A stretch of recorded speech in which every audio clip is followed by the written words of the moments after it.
Right now. Well, welcome everyone. Thank you for being here. It's good to see all of your faces. Love to have people in the public being able to attend in person. So thank you all. Wanted to welcome you here for tonight's City Council meeting on April 25th of 2022. Tonight we're going to be having a public hearing for the proposed North 11th Street Local Improvement District. We are also going to be discussing new business that includes both the proposed North 11th Street assistance or assessment and an MOU with the Oregon Cascade West Council of Governments for the distribution of some funds that we have for the North 11th Street project. And then we have a second reading of ordinance number 863. But first, we will get started with a roll call.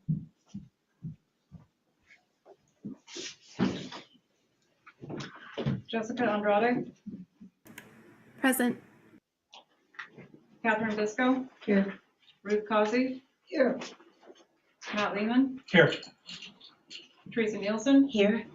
Chaz Jones. I am here. And we are expecting that Councilor Lowe will be joining us shortly.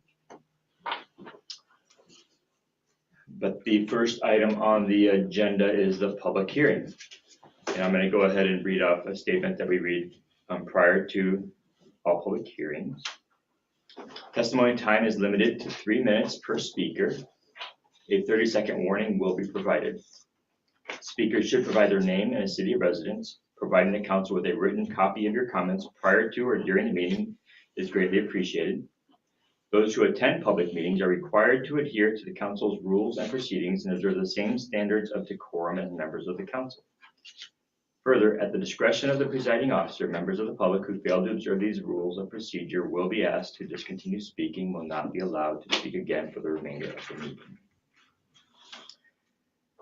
So with that, we have the North 11th Street Local Improvement District, LID. We're going to be having a public hearing on that. And I'll just mention that tonight is really intended for it to be a public meeting. It's not necessarily intended for the council to have to make a decision tonight. We do have 60 days to make any decisions on the public hearing. But we want to be here. We want to hear from the public and hear what the public's opinion is of this project and of the what you've had presented to you so far. Chris, did you want to speak to any more of that? Yeah, I'll just add again, it's in the memo. We just want to make sure everybody's on the same page going into this and talking with the engineer and public works director.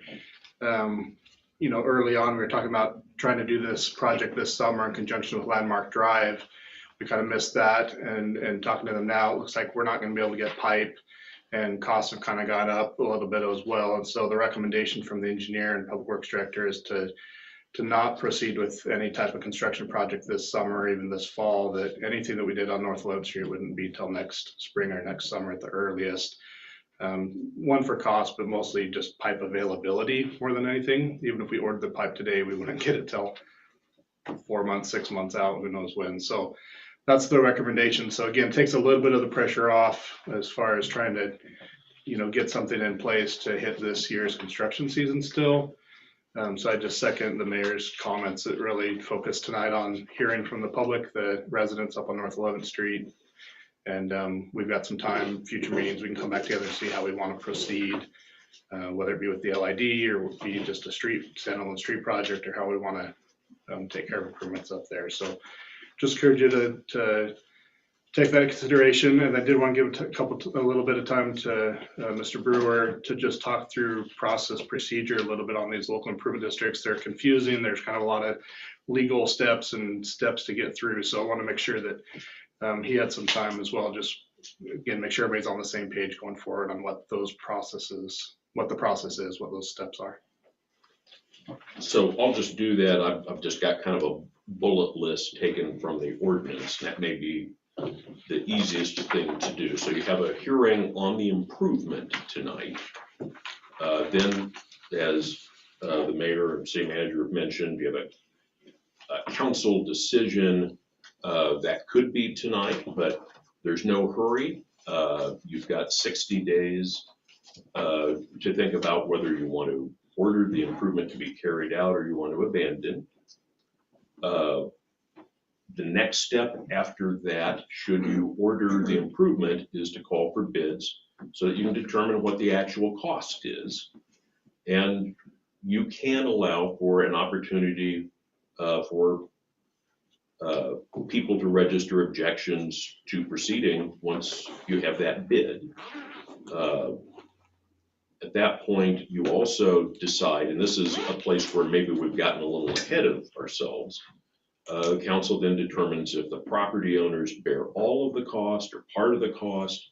And it looks like in your discussions to date, it's been, and the engineer's report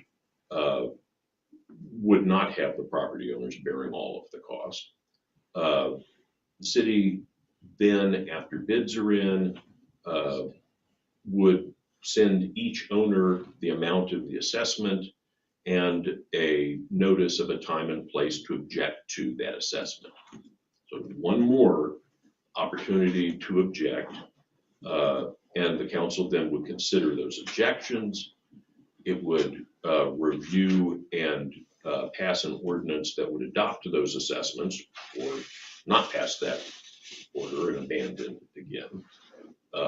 That ordinance would not be effective for 30 days unless there was an emergency clause. But a notice of the assessment would be sent out to everybody within 10 days of the ordinance being passed. And it is possible then to appeal that, the whole process to circuit court within 60 days of the ordinance being passed. So just kind of time out here, you're still possibly several months away from assessments and certainty about a project. Okay. So with that, well, prior to me opening the hearing, I'm just going to mention that I'm going to add one thing to the agenda right before new business. I'm going to add a moment for visitor comments because we have no open visitor comments on the agenda because we do have one person signed up. Just going to add that. But with that, we will open the public hearing, and I will first call Mr. Jeff Peavy. And you can either speak from there, or you can have a seat up here and speak if you'd like. It's up to you. Oh, it might be easier And you have 3 minutes. 3 minutes, okay. Good evening, my name is Jeff Peavy. I live at 370 North 11th Street. My property is adjacent to the south end of the Heather Glen subdivision.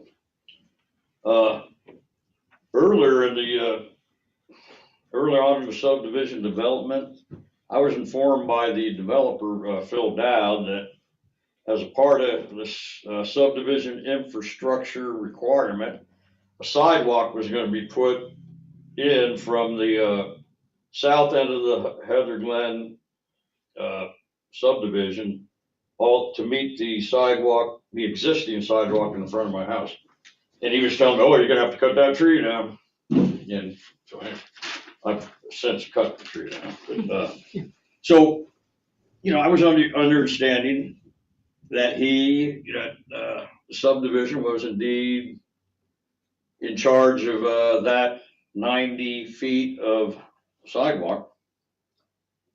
And according to these, the proposed assessment schedule, I'm now being assessed for 117 feet across the front of my property at 370 North 11th.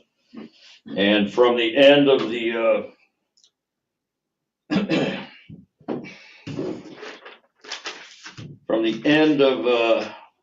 the subdivision to the existing sidewalk in front of my house, the distance is approximately 90 linear feet.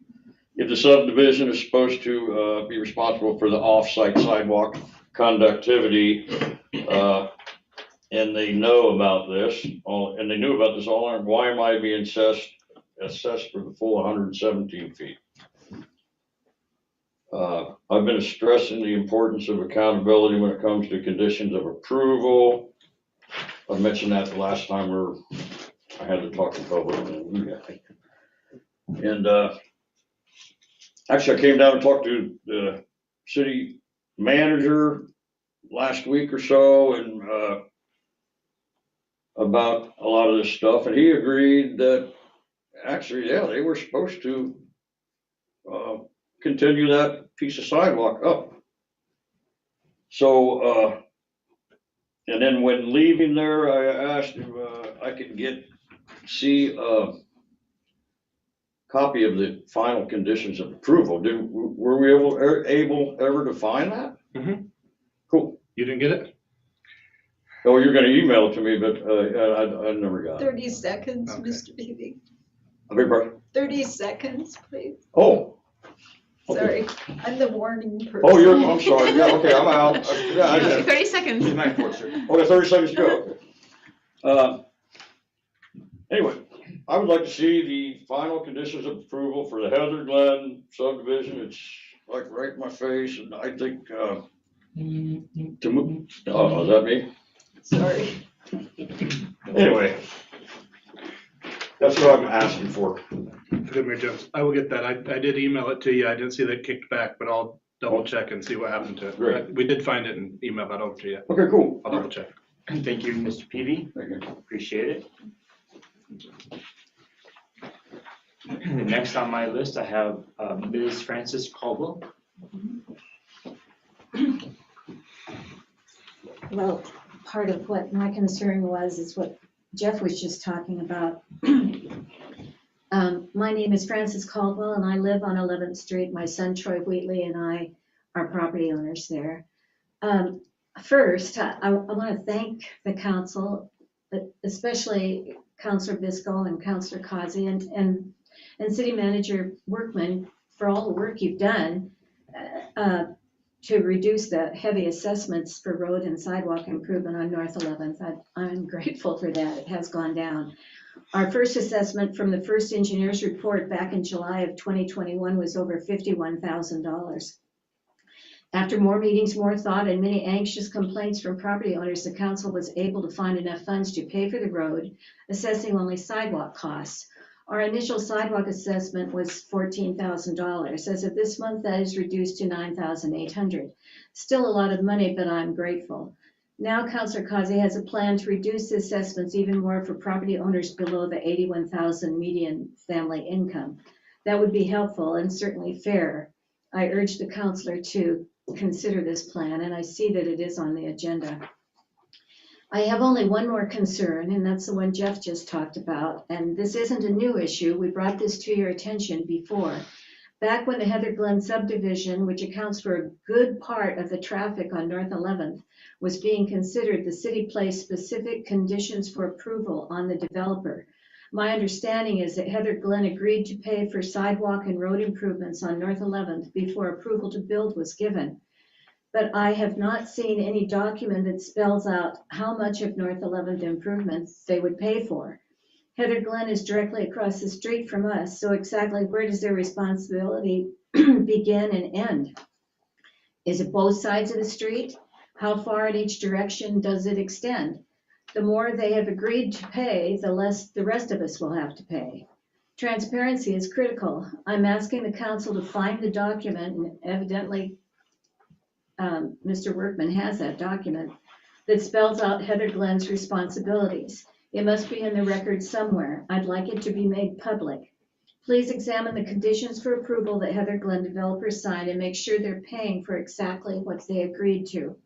Again, thank you, councilors, for your continued attention. We've come a long way, and I'm hoping that we can end this project soon. Thank you. Thank you, Ms. Caldwell. Appreciate it. And with that, I have next Mr. Jason Bushnell. Welcome. Thank you so much for being here tonight. You bet. And, yeah, you have 3 minutes. So my name's Jason Bushnell. My address is 560 North 11th. I know I mentioned this in January, but then again, just to kind of set the stage, I guess, I have 5 children, and I've been in Philomath since 1976. super involved in the community and and my interests, tax dollars, talents, passion, energy, time, a lot goes into the community. And so I feel like I'm heavily invested in what this project could bring. I wanted to just, I guess, to be clear that I do oppose the sidewalk just completely, because even though the dollars have come down, I'm still over that $10,000 price tag for something I just don't need or want. So I was opposed to the LID and opposed to the sidewalk in general. Similar to what Mr. PD mentioned, I guess I've had several conversations with Phil Dowd, just because Heather Glen shares a border. So I've had lots of discussions, because I actually will share a fence line with 6 lots in Heather Glen. So I was always under the impression that development would cover a lot of costs for developing not only fences, but also street improvements and sidewalks. And then I was just kind of highlighted to me when I saw the engineering report, and I look at the diagram, and it just seems kind of, there's like these really strange white spaces, right, where there's a city park, and then I have about, my property has the really strange little section on the north of the park, and then a section on the south of the park between the city park and then 2 lots as part of Heather Glen. So again, similar to what has already been mentioned, that got me thinking. I was really curious about the conditions of approval regarding the sidewalk connectivity as part of the Heather Glen development, just because those white spaces are really glaring when you look at it. And if Heather Glen is, if there is an approval to connect them to the city park, it seems like that burden, that financial burden, should fall on the development rather than myself to make that connection to the park. And then also, just kind of falling back on what has been previously mentioned 30 before, seconds, Mr. Bushnell. is Heather Glen.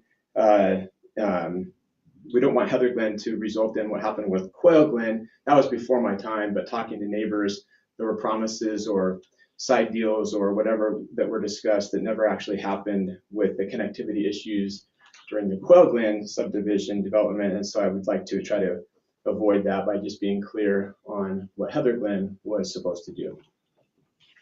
Thanks. Thank you very much.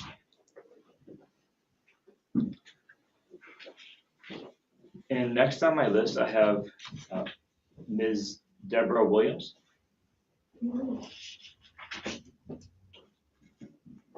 Thank you for a chance to comment on this issue.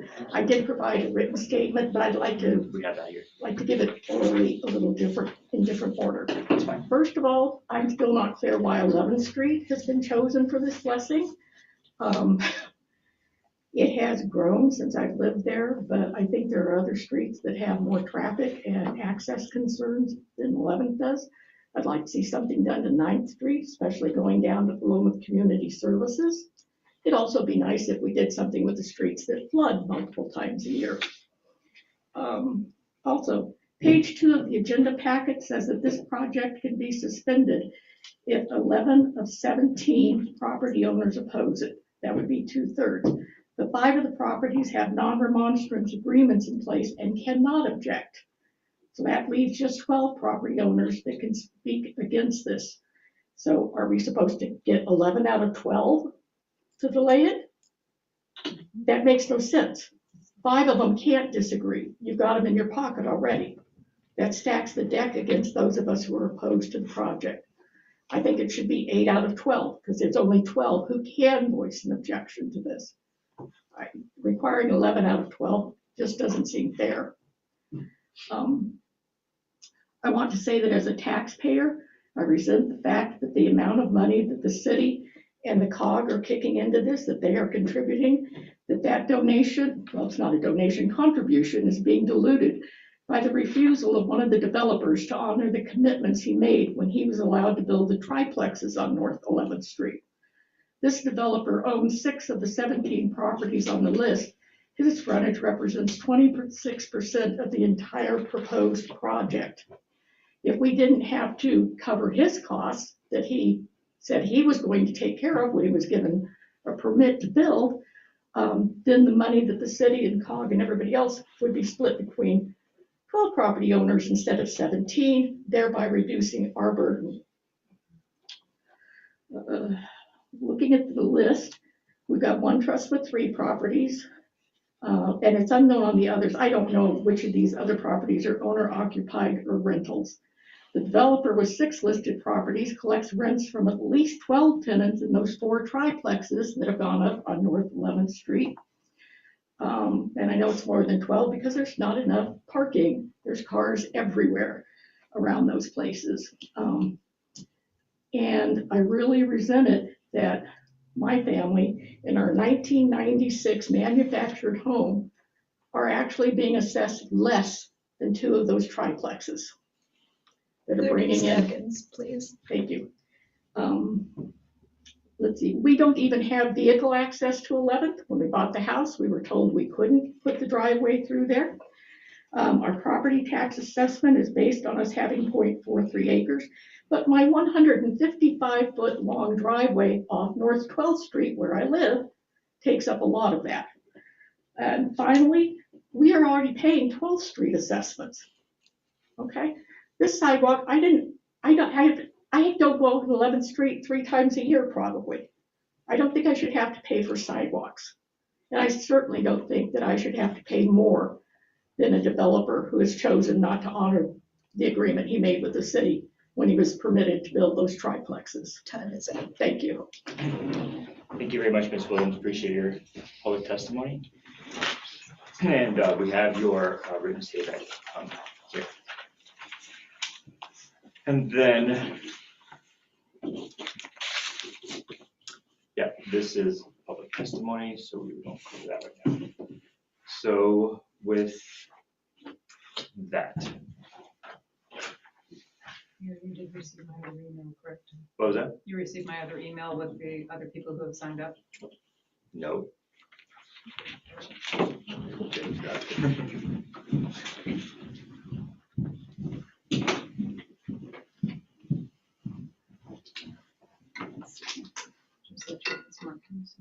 Okay.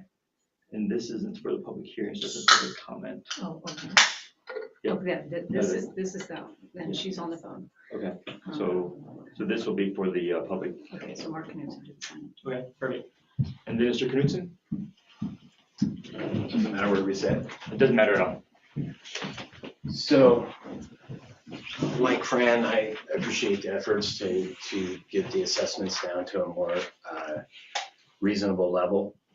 Oh, by the way, Mark Knudsen, 1669 Wooded Knolls Drive, Philomath.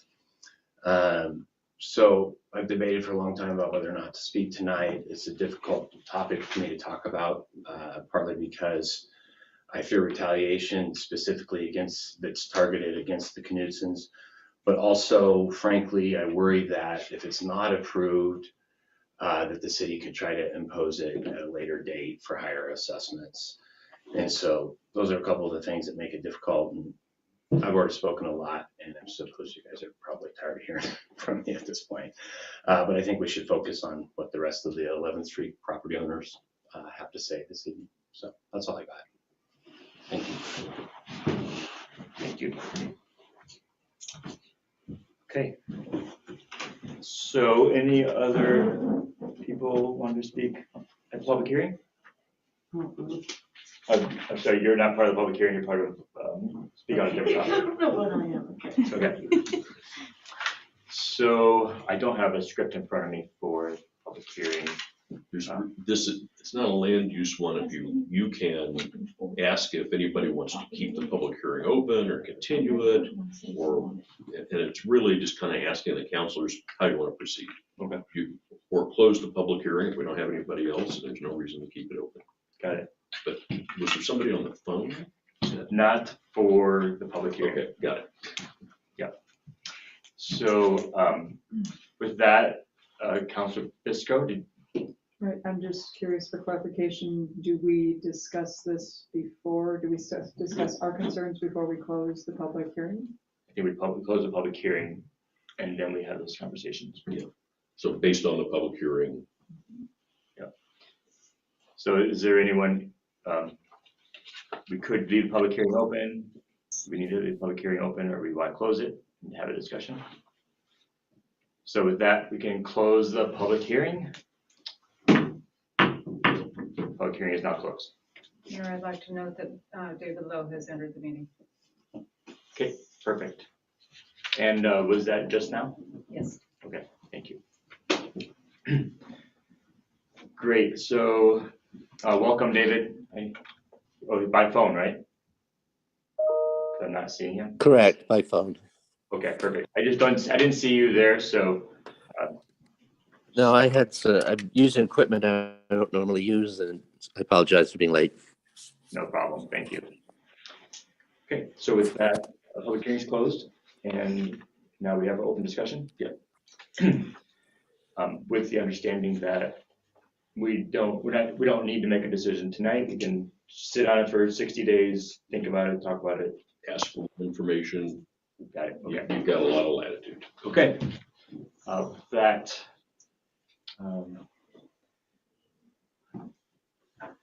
Yeah, I really appreciate everybody being here. I really appreciate having the opportunity to hear from the public. I've got plenty of concerns and but also understand, it seems to me that there's still some information out there that's a little confusing, particularly the fact that looking at the map, just to, what I heard, and since we don't respond during public hearings, the white area in the map, for those of you in the audience, my understanding is, one, in front of the park, that's going to be the city's responsibility to pay for that improvement. This is for what's in the gray is what would be included in local improvement district, but the city would be responsible for the area in front of the park. The rest of the area in front of Heather Glen would be the responsibility of Mr. Dowd to improve, correct? And so that's why it's all white at this point. What's proposed to be included in the LID is what is in dark gray. But essentially the taxpayers would be paying for in front of the park, and Mr. Dowd would be paying for the other part. So I think the idea is still that it would be continuous, but that we'd have different responsibilities for that. Just wanted to, I should look at my notes here. I think that was the one piece of information that there was some confusion about repeatedly. Yeah. It'd be helpful to ask the council, are there specific questions that you have that'd be helpful for staff to find answers to that I can bring back to you? Would be a good place to start. Yeah. Mr. Council Lehman. Yeah, regarding the Heather Glen subdivision, if we move forward with this project, would all the construction be completed and then the subdivision would be billed for their portion, or are we expecting them to physically construct their portion and then the city would follow along with the rest? In my mind, we would put the bid out for just the LID portion of the project as it's laid out today. And we would look for a bid there. We'd want that bid to come in, at or below the engineer's estimate so we could proceed. I would anticipate the city would also then, pay for Heather Glenn's and get reimbursed for it. I think that we would make Mr. Dowd, or give Mr. Dowd the information on who'd received the bid and have them contact them independently and negotiate something on their own terms and pay for it directly. I don't know that it benefits the city to get involved in that transaction, so. So at the conclusion of the LID improvements, it may or may not be the case that the Heather Glen improvements are also completed at that time, correct? Right, I mean, we could enter into some time frame discussions with Mr. Dowd, but at this point, the expectation he has is that he was going to do those improvements at the same time the city did the other North 11th Street improvements. So if that timing changes or shifts, that's a conversation we need to have with them still. Thanks. Off the cuff, I would think that would be the most cost-effective time for him to do the improvements, is when a contractor's already there and on site with all the equipment. So that's probably the best time for him to do it, but again, we don't have any specific timeframes on him other than when the city does North 11th Street, he would fulfill his development at that time. And the part in front of the park the city would just do that and would just pay for it out of taxpayer funds. Right.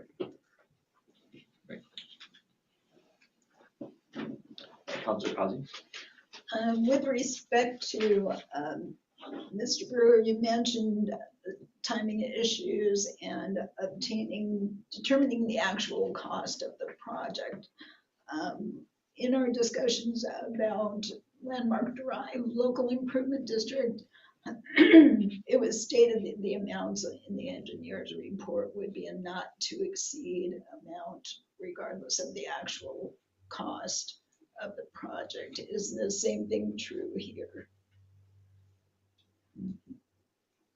What the ordinance says is that you send things out to bid to get the actual cost, and that is what assessments are going to be based on.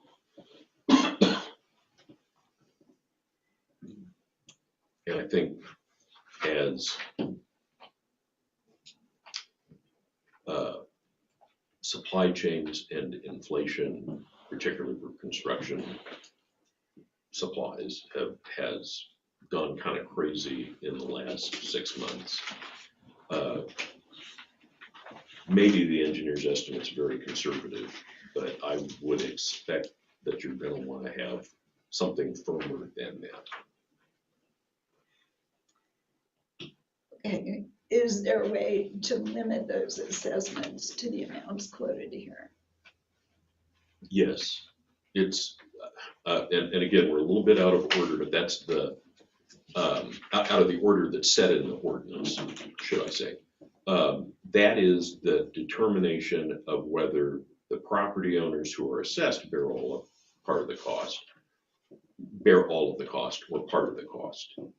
And if they're only bearing part of the cost, then the city is going to bear the rest and either pay through grant funds or general fund monies or other monies, street fund monies, those kinds of things. I could add to that a little bit, just a little narrative. And Jim and I spoke about this a little bit earlier today. I understand the reasoning for the way that the ordinance is laid out, but had we followed the ordinance exactly the way it's laid out, we probably wouldn't be holding the public hearing because we'd still be talking about $35,000, $40,000 assessments per household, which is not palatable to even have a public hearing. And so we wouldn't even probably be to this point. And so the city took some additional steps to look at what we could do to reduce costs by adding some SDCs, looking at street reserves to bring those initial assessments down some. But again, the way that the ordinance is reading, according to Mr. Brewer, is that really that discussion can take place once you've got a bid in and you know what that cost is. At that point, you go to the council and say, okay, here's your cost, here's the estimate from the contractor. Your assessments are $35,000, $40,000 per property. How much of that do we want to put on the property owners versus how much do we want the city to pay for with street SDCs, street reserves, grants, et cetera, et cetera. And at that point is when you kind of reduce it and you lock that in at that point. So it's fine that we did what we did and we've kind of taken some preliminary steps because it's gotten us to have a more, I think, in touch to conversation about what the council's intent for those assessments to be closer to is. But there is still room for discussion once we get the actual contract or the actual bid in on how much of that assessment we want to pass on to the property owners and how much of that we want the city to pick up. That's still a discussion to be had after we know what that bid is. And your final action isn't until you take that, or once you pass an ordinance, that's what sets the assessment. So everything until then is, a discussion point. I understand. I'd like to commit at this point to not exceeding the amounts that have already been quoted. Is that a motion? Yes. I would second that motion. I'm sorry, can you restate the motion, please? I move that the council commit to the North 11th Street project assessments not exceeding those listed in the engineer's report of February 9th, And Councilor 2020. Bisco, you were the second. Correct. Thank you. Great, thank you. And wait, I'm sorry, one more moment. So we have a motion made by Councilor Crosby, seconded by Councilor Bisco, but do you want to speak to that motion any further? No. Oh, No, thank you. And any questions about that? Not about that, but I have something about something else, but we can address it after the motion if we need to. Yeah, I think that'd be best. Yeah. Are there any questions or thoughts about the motion that's been put before us? Councilor Lehman? I'm a little concerned that that's just a blank check and we don't know what the costs are gonna be. And so I'm not excited about that prospect. At this point, I may change my mind once we get the assessments, but if it's gonna be, 200% over what we think it is right now, that's more than I'm willing to commit to right now. It's not a commitment to do the improvement though. Correct. So it would be possible to abandon the improvement at any point. Gotcha. And maybe my point does have importance as regards to this motion. I would really like to review the final conditions of approval on this Heather Glen subdivision just for my own clarity to understand clearly the specifics of that. And so could that be available too? Could you, besides email that to me or the council, whoever would like to have that? I think that would be a good thing for all of us, clarity-wise, to understand and have in possession, because then I would feel a little more clear and committed to the direction I'd like to go. Mm-hmm. So if that would be possible. Yeah, and I'll clarify before I send it. So there's, one of the conditions of approval is that the developer will meet all of the requirements as found in an email from the city engineer with a specific date on it. I don't remember the date off the top of my head. That city engineer's email just goes into a lot of detail, water and sewer and storm and streets and sidewalks, and has some language there. There's a later email from the public works director that cites those conditions, which more generally speak about connectivity of the sidewalk and specifically calls out the sidewalk on North 11th Street. So that's kind of the logic that we're following. So the emails are there, it's documented. You're just gonna have to, it's not like Clear. condition approval number 1 says you'll connect the sidewalk on 11th Street, right? You have to follow a couple of emails, Okay.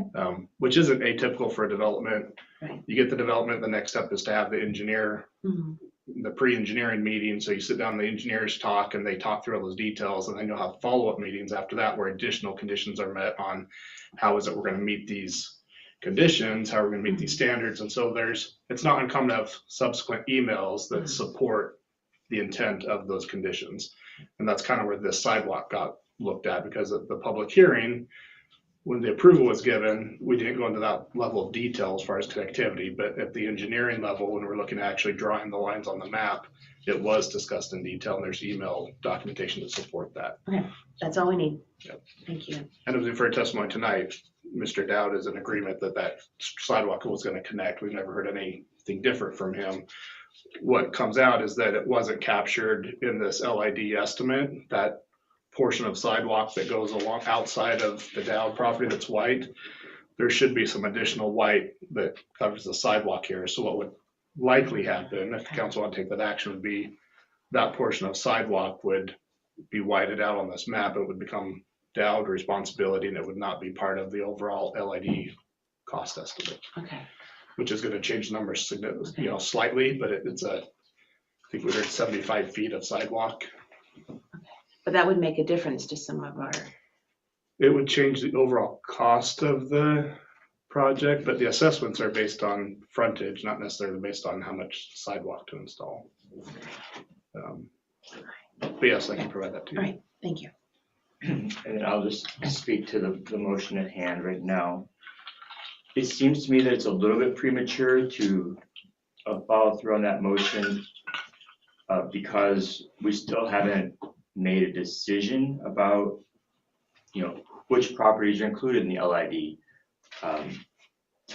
what the actual approach would be for funding the LID. I know we've had lots of conversations about it, but we don't even, in the process, that's still at least 60 days out, plus putting it out to bid. It seems like it's pretty far premature because we still have a lot of decisions that we need to make moving forward. So that makes me hesitant to make a commitment based on a lot of hypotheticals that we have in front of us right now. That's my concern. Go ahead. Did we not previously agree that the Heather Glen properties would be withheld from the LID? It seems that that decision was already made. Yeah, but I think there's a lot of other, I could be wrong, and please correct me. It seems to me that we could still choose to change anything about the LID at this point, right? Because we just made a decision to get an engineer's report based on the decisions that we made, but we haven't actually moved forward with the LID at this point. Is that correct? Or can you correct me where I'm wrong? I believe that is correct. That things are still pretty plastic at this point. And I see that Councilor Andrade has her hand up. I also wanted to let you know that Councilor Lowe has his hand up, but first I will say that I really appreciated what Councilor Lehman had brought up. I think it was our last meeting about, you know, how this would be a very different way of funding street improvements. And I think it's very important that we have a policy in place before we do. I know that that we have been told that it can be different for each project, but I honestly think that, well, anyway, we need a policy. It needs to be consistent. Thank you. And you said Councilor Lowe has the hand up? Councilor Lowe? Yeah, thank you. Thanks, Councilor Andrade, for mentioning that. So just going back to Councilor Lokazi's original thought there, if I'm understanding correctly. So what I'm hearing Councilor Kazi say is that the assessments as presented in the report we would not exceed those for the people that are participating in the LID. However, I'm also thinking that if that's the case and the bid comes in a whole lot higher, then the city's on the hook. I mean, the public, the rest of the people that are paying for this would be on the hook for that excess. Is that correct? What Councilor Kazi is saying?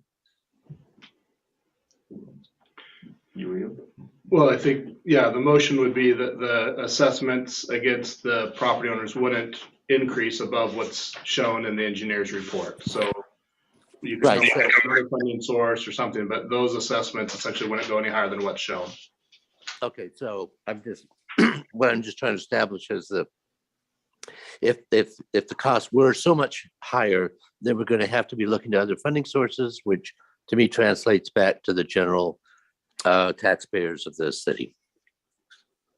Or you could abandon the improvement. Or abandon, correct. But okay, all right, thank you. Thank you. And then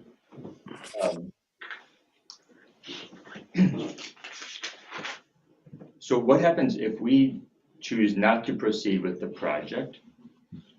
What happens with the Dow property and the properties that we have the non-remonstrance agreement? Do they then still need to improve the project or improve the streets, or do the streets just go unimproved from now until a local improvement district is formed for the non-remonstrance agreements? We'd have to look at what the conditions for the Dowd property say. Sure. Okay.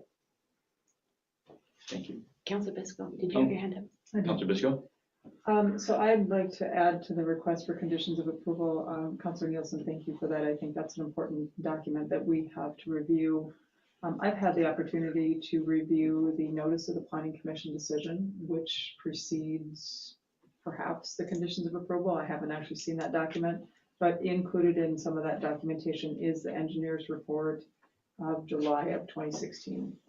And that email is rather extensive in recommendations for conditions of approval of sorts, and it does identify several things. I would be interested in seeing that email, the council seeing that email, also the email from Public Works regarding the off-site continuation of sidewalks for North 11th Street. There should be a staff report also that goes with this land use process. I would be interested in that as well. My understanding is all infrastructure should have been completed before issuance of building permits, and I don't see where that has happened. Obviously, we have infrastructure questions still up in the air about the Heather Glen development. So just, identifying where those things did not either they were not met in this process or were not conclusive in the documentation we have. But I do think we owe it to this project to at least understand the full responsibility of Heather Glen as it relates to this improvement. Another issue that very recently has come up, it's not that it hasn't peripherally been discussed, but I think it's important also that this council be aware and that the city provide a confirmation of this, is that the F-Road district includes North 11th Street properties, and so Ms. Williams, I think it was, made a reference to that. The F-Road district includes both North 11th Street properties, North 12th Street properties, some on North 13th Street, and then the cross streets, so Monroe and Grant and Lincoln, Hauser, all of those. What became very obvious very recently within the last week was that the F-Road district holds their meetings every month.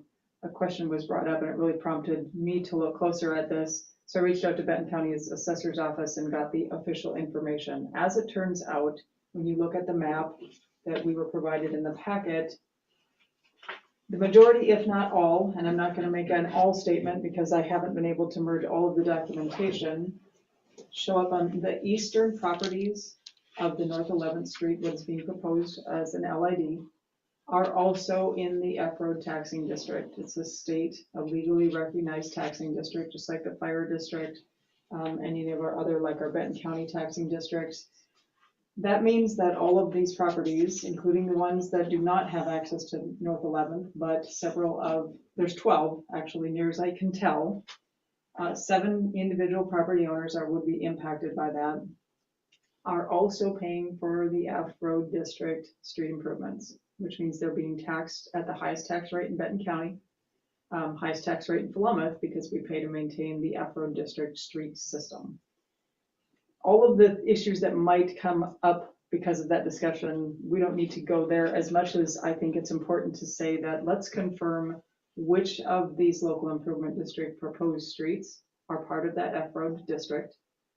I have no idea what the history is, why the properties are in the district, but the road itself is not, so I can't speak to that.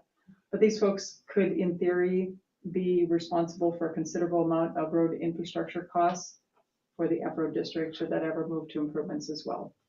In the case of Ms. Williams' property, when in 2016 this was first proposed for the F-Road district, the assessment for her property based on 10,000 square foot increments would have been close to $50,000 for her property. In 2018, when it was reviewed again by the F-Road district, because of the Beelart annexation, we estimated that inflation would put a 0.43 acres property at approximately $60,000. So we would be asking, in this case, this property owner to pay the assessments for this LID, as well as potential infrastructure costs in the F-Road district. My ask is only that we are aware of these numbers and how it might impact these property owners. Only 2 of them, near as I can tell, actually use the 12th Street access to their homes and not 11th Street. So it's just kind of muddying the waters, not that we needed that.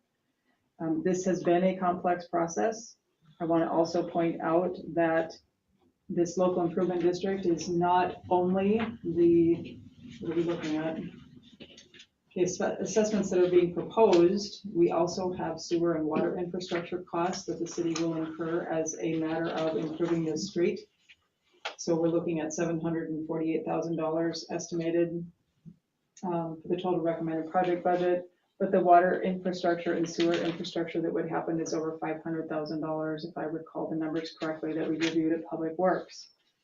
to Councilor Andrade's point about having a policy, couple of policies here that are in play. One is sidewalks that are required to be installed by property owners, which is kind of how we got to the sidewalk space. There are currently 41 properties in Philomath that do not have their sidewalks upgraded, and that was reviewed at Public Works last year. There are also, to the point of policies, 42 unimproved streets in Philomath between north and south that were segmented out. The expected cost of those properties is $21.2 million to $24.7 million, and a hefty chunk of them need either water or sewer improvements, not all. And that information is also in the Public Works packets of, I think, November 2021. That those streets that need to be improved are 25,059 linear feet. You're looking at about 1,000 feet right now. It's taken us almost 12 months to have this conversation, and we still don't have a policy that we can move forward. I don't know how we could ever recreate a scenario where the city is paying 90%, give or take, of a project. Actually, it's probably not that much. I recall our estimate was a little higher before, but a significant portion of, and that's not to say that I think North 11th Street should be responsible for this. I actually think that the city failed when they did not require Quail Glen to put in this infrastructure in the first place. And my concern is we're going to duplicate this process moving forward. So by no means am I advocating for North 11th Street property owners to pay more. All of that said, in this process, there are a lot of unknowns. I don't have any solid recommendations, except perhaps that we go back to the drawing board and we really take a hard look at all of the information, which is still not presented to date, as we see an omission of conditions of approval, staff reports, final plat approvals, emails on engineering recommendations. For infrastructure requirements, I do think we need to do due diligence and go back to the discussion about what our infrastructure needs are moving forward, and also what our funding mechanisms might be. Local improvement districts, if we took this much time for every local improvement district, it's consuming a lot of staff time. We bounced around a lot of conceptual ideas that, again, still haven't landed us at a resolution, and at the cost of a lot of other things that we could be advancing forward rather than having this circular conversation again. So just some context for the council to consider. And again, definitely not advocating that we put this burden on the property owners. I think that this project should have been taken care of by the city back with Quail Glen to begin with. So Quail Glen being, so you think the only, well, I'm just trying to seek clarification. Because this project is not dependent upon Quail Glen, that's just a very small portion of the project? I'm just saying that Quail Glen, had they installed the infrastructure improvements that, as I understand, I haven't seen the documentation, but every person that I've spoke to says that was what it was supposed to be. Our taxpayers right now on North 11th Street wouldn't be sitting here having this conversation. So you're under the impression that Quail Glen would have improved the entire street, not just what's in front of them? I have been told by numerous individuals that that was the understanding of North 11th Street property owners, yes. Got it, okay, thank you. And since we are supposed to have infrastructure installed before building begins, or have a performance bond to guarantee that happens, somewhere that didn't happen, now we're placing the burden on not only the city, but also the residents of the neighborhood of North 11th Street. Chris, do you recall whether any of the emails that you state or have suggested that the Quail Glen subdivision was actually supposed to improve the entire of 11th Street? I've heard that. I've gone back and looked at those approvals, and there's nothing in those conditions that state that. There was a change in ownership of Quail Glen from when it was really approved to when it got developed. And yeah, there's nothing in those conditions where I can see that that was a requirement of Quail Glen to go in that 11th Street get improved. If there were discussions or things in hearings, I haven't gone through and looked at minutes or any of that information, but you're talking over 20 years ago that Quail Glen went in, and so I'd have to do quite a bit of digging to find that. But I do know it wasn't noted in any of the conditions of approval for that original subdivision. Okay, thank you. Councilor Lehman? Councilor Biscoe brings up a lot of great information and points that we've discussed previously, and I think need more attention. But I do want to point out that we still have a motion on the table that we need to discuss. Any further questions or comments about the motion that is on the table? Councilor Kazi? I do support Councilor Bisco's assertion that developers need to be held accountable for the costs that they should pay when they make developments, so that the city is not forced to be the burden of these costs. I would also like to say that I believe this project should go forward in the name of safety. Streets are safer if they have sidewalks than they are if they don't. And this is a street with a heavily used park on it. I drove by there one cold, wet morning about 8:30, and there were probably 8 to 10 people in the park. I was shocked. But it's a very popular park, and more than one person has commented on the foot traffic on the street. So I would like to see the project go forward. I believe that there are some things that could have been done differently and done better with respect to developers and holding them accountable. Hopefully those will not happen again, and in the future, all developers will be held accountable. And I think we've done everything humanly possible to try to minimize the impact on the property owners. People are required to put in sidewalks, and we did look at all sidewalks throughout the city.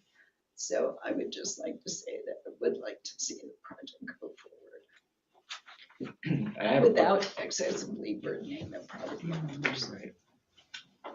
So I have other questions that aren't related to this particular motion, but any further comments or questions about the motion that's on hand? Seeing none, can we just restate the motion that is on the table? Absolutely. I have a motion to commit to the North 11th Street Local Improvement Project with the assessment against individual property owners not to exceed those in the engineer's report. Okay. Great. All in favor of passing the motion as stated, please please say aye. And David, noting that I cannot see you, so please raise your hand and say aye. Okay. All opposed, please raise your hand and say nay. Nay. Okay. Nay. Looks like motion fails 2-5. Okay, thank you. And I should say, that doesn't mean that the council's not going to do that. Right. That's just timing or order on this. I just feel like it's premature myself. But I have a question about the engineering drawing. So the sidewalk that's on the west side of the street, it's offset by a good distance. It looks like it's aligned with the existing sidewalk, which I think is already problematic because people don't walk on it as it is because it's in the wrong spot and it feels like you're walking in the middle of someone's yard. There's also a ditch right along the roadway. Is that ditch proposed to be filled? Is that why the sidewalk is offset? The ditch would be filled. This really has to do with grading and how much backfill you'd have to raise those properties up and where you drop off. So having the sidewalk offsets allows for the grading to be more gentler, I don't know if that's right we're saying, more gentle, coming off to the west there. So that's the reason for the offset. But the ditch would go away and be underground, essentially. We'd put storm pipe in there to capture that. And it'd just be a landscape strip, essentially. Got it. So that was just one thing I was wondering Thanks for laughing at me, Councilor Lee. And then I'll just note that essentially what we have on the table, it seems, is the city's basically paying for a street improvement. And what we have here is an assessment of basically the residents paying for the sidewalk along their property. But having a contractor do that, and I'm just wondering if certain people may prefer to install their own sidewalks at lower cost to themselves. And so I just wonder, should we allow them the 3 years by code to install the sidewalks on themselves? People who don't want to install the sidewalks on themselves are going to probably pay a higher cost than if they did all the sidewalks at once. But I do wonder if that's something that people should have the ability to do if they wanted to. I just want to comment. So the engineer's report that got done kind of got reverse engineered, right? Because the statements from the council after hearing from the public was, I don't want to put words in the council's mouth, but this is what I took from the comments that were received was, we understand that the city can enforce installation of sidewalks anywhere throughout the city, right? There's city code and we've enforced that, and we've made undeveloped lots or newly developed lots install sidewalks at their cost, and we've given them 3 years to do that for the municipal code. So what I heard was the council was comfortable with neighbors paying up to about what it would cost them to install their sidewalk, but anything more than that really should fall back on, you know, street SDCs or street reserve fees or grants or some other way to fund that. The city should otherwise pay for that. But at least the cost of what it would cost to install sidewalk seemed like a fair assessment to put on homeowners or adjacent property owners. Using that number, the engineer's report was again kind of reverse engineered, where it's okay, what would that cost be? And working backwards, the assessment is $70 per linear frontage, but that is a street assessment. And so I want to be careful. It's not a sidewalk assessment, because sidewalk assessments can be treated differently. You don't have, frankly, the neighbors don't have as many rights if it's just a sidewalk assessment, right? It's a lot, I wouldn't say straightforward process. There's a lot less opportunity for the public to be able to remonstrate against the sidewalk LID. So this is not a sidewalk local improvement district. It is a street improvement district, but it was curtailed. The costs were curtailed to the property owners to be the equivalent to what it would cost them about to put a sidewalk in, so that it was fair and in line with what we have requested other property owners throughout the city to install in front of their homes, which is the sidewalk. So I just want to make that distinction, because what you're talking about is different, right? If the city wanted to just pay for the street, we could just do a sidewalk local improvement district and just figure out the neighbors are going to pay for. I'll play this out just a little bit because I think it makes sense. The neighbors are just going to pay for that cost of the assessment. We'd go through the steps we've taken this far, say we want a formal LID for sidewalks. We'd have an engineer's report that would estimate what that cost would be. We would hold a hearing, we would go out for bid, and then whatever that bid was for the sidewalk installation, we'd then determine the total assessment for each of the property owners, pass the ordinance, and would do a sidewalk project, and those assessments would be just for that sidewalk. So we could do that for just the sidewalk, and then the city could just do a street project on their own accord, right? The other option the mayor mentioned would be the city could just do the street improvement now, next summer, not now. The city could move forward with the street improvement and then just notify all the neighbors, hey, we're doing a street improvement. You're gonna have 3 years to, you know, from the date of completion of the project to install your sidewalk, which is again, similar to what we've done in other areas and other neighborhoods where you have vacant lots or lots that are unimproved. So that would be another option that we could go about. If we didn't want to do an LID at all, we could just do street improvement, give property owners 3 years to install sidewalks. So there's two options, right? Then the third option would be the first, which we're talking about, would be to continue forward with the LID as has been proposed, with an assessment to each property owner, the equivalent to about what it would cost them to put a sidewalk in anyway. The benefit to the city is all the sidewalks come in at the time of construction as opposed to over 3 years. But I think we would hear from contractors, $70 per linear foot is probably a little bit more than it would probably cost a homeowner to contract to have a sidewalk put in, because it's also paying for some engineering that's been done, some planning that's been done. You know, it's a prevailing wage. Yeah, prevailing wage. Yeah, you're paying a little bit more because it's a street, well, or a lot more because you're paying prevailing wage on a city project as opposed to what you pay privately. So there's an argument to be made for a little bit lower cost. It's a matter of, does the city want these improvements done sooner all at once now for the safety concerns that have been noted? Or are we okay with getting some improvements done now that the city would pay for and then putting it on residents to put sidewalks in over the next several years? And again, that doesn't need to be decided tonight. I'm just saying there's other options that are available to the council. I think it's important that the council understands what all those different options are. Right. I would be curious at some point in the future from the public to hear about that idea, if they would be interested in installing their own sidewalks, or that would just be of interest to myself. Councilor Biscuit? So just to clarify, if we wish to improve this street, it's not only the street infrastructure, it's the water and the sewer upgrades, correct? So one is improving the size of the water lines and the other is replacing the sewer lines, correct? Correct. Okay, that would have to be done first before we did the street overlays, correct? We would do it at the same, before we did overlay, yeah, we would do it at the same time. Right. And we generally would have the same contractor do the whole project. That'd be the most cost-effective way to do it. So in theory, with what we have proposed as a city to pay for this street, I just want to make sure I heard you correctly, we could move forward with a street improvement project, not an LID. We could replace those or upgrade those water and sewer lines. We could do this street, full 3/4 improvement outside of the sidewalk. And to align with the code, we could give the property owners on North 11th Street the 3-year window that we allow everyone else to bring their sidewalks at arguably a lesser price to the code requirements. Is that correct? Correct. And then just to continue that, if a property owner, and again, we've done this before, if a property owner chose not to or wasn't able to do the sidewalk themselves within that 3 years, then the code says the city could then move in, do the project, and then we would place a lien against the property to be paid off when the property sold or changed hands. So it'd just be that lien against the property for the cost of the improvement. And that lien is a for sure at the transfer of the property, not some ambiguous where, by the way, we can take your property if you don't pay it kind of lien, Right. which do exist. Right.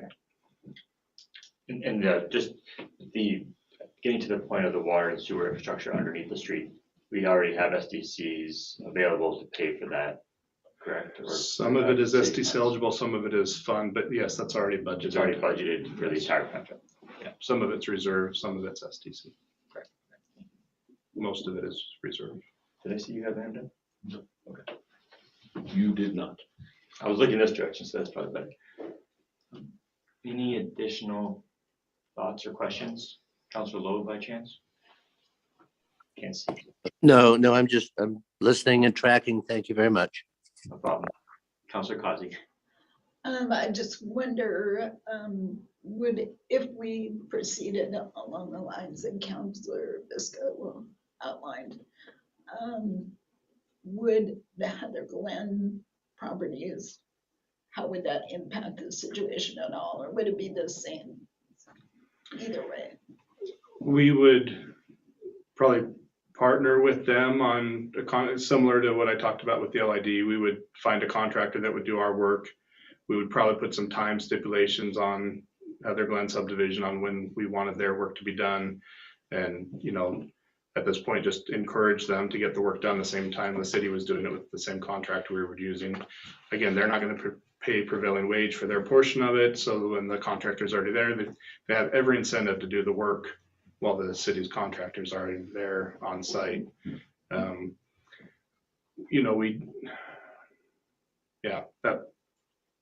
We can make those stipulations. At this point, Heather Glen subdivision and Mr. Dowd are essentially waiting on the city to do the LID with the expectation that with the LID, they're going to make their improvements. And so I've never had any conversation with Mr. Dowd or anybody from Heather Glen that was reluctant on doing it. In fact, they probably would have liked to have done the project last summer, especially at this going rates and everything. So they're anxious to get those improvements done because they want to move on to other things. But we've not had those conversations. Right now, we're kind of waiting to see what happens with the LID and then start those discussions with them.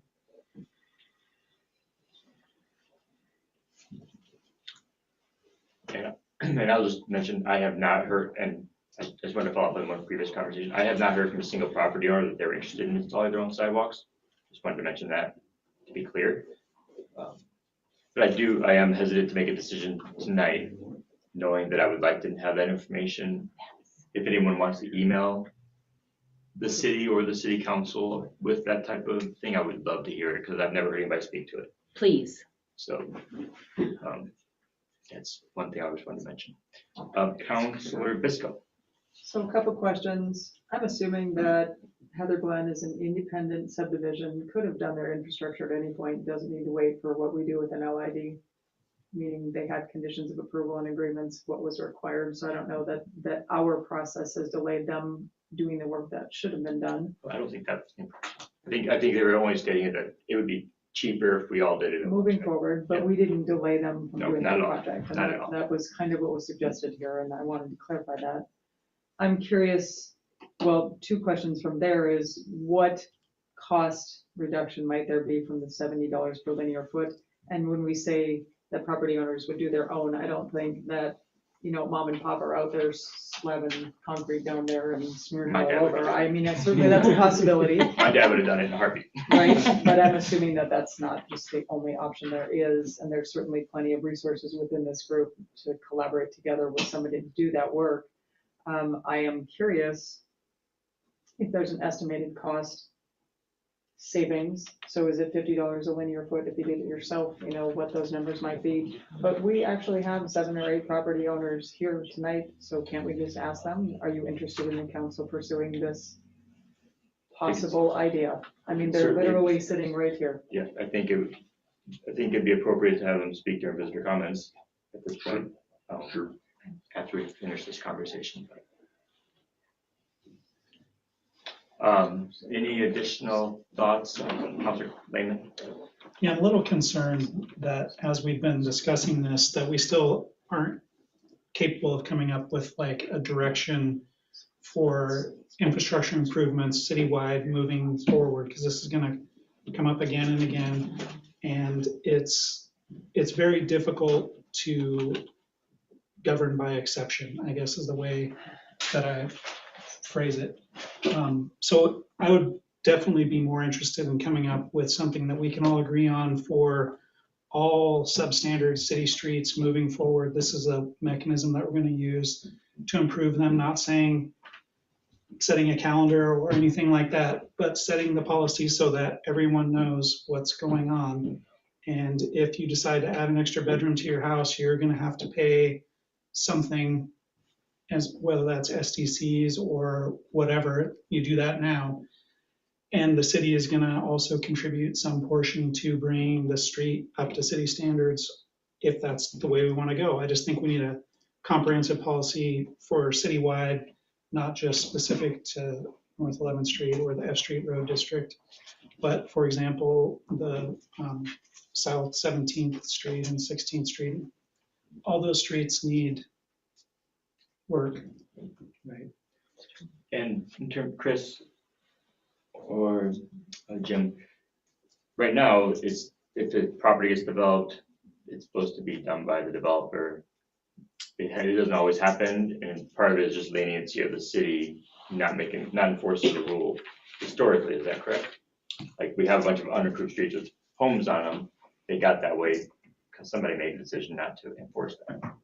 Well, or they weren't in the city when they were developed on, or that wasn't the that wasn't the standard. standard back when they were developed. Yeah. So, but since the code was established, the code is if you're going to develop on a lot that abuts an unimproved street, that you need to bring, your requirement is that you're going to bring that street up to city standard before you develop. Or you can sign a non-remonstrance agreement at the city's allowance. You can sign a non-remonstrance agreement that says you're going to pay for your fair share of the street improvements at the time that the entire street is improved. So that is what we have done consistently for years. I think that's the way we've always done it. I think where this project, and I'll back up just a little bit, I think with this project, the initial understanding where we kind of tried to start with this project, and I'll admit this has been a learning process for all of us, me especially, but with these local improvement districts, when we started this, as has been stated, our understanding was we had these non-remonstrance agreements for the Dowd subdivision. We had them for Mr. Knutson's developments. We knew we had the city park development as well. And so the intent was that those recent developments were going to pay for their kind of 3/4 road improvement portion of the project, which is what's required by the code.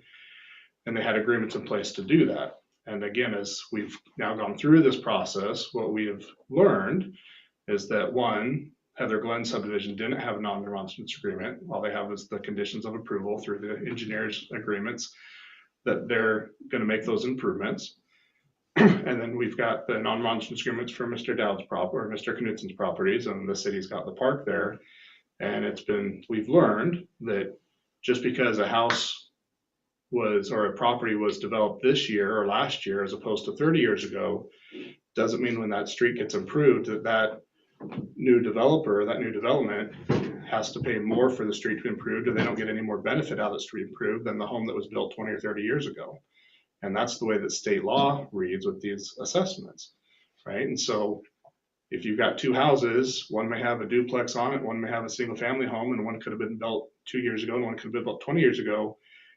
The assessment on what you can charge those property owners isn't based on what home is worth more, who gets more rental income, which one was built most recently.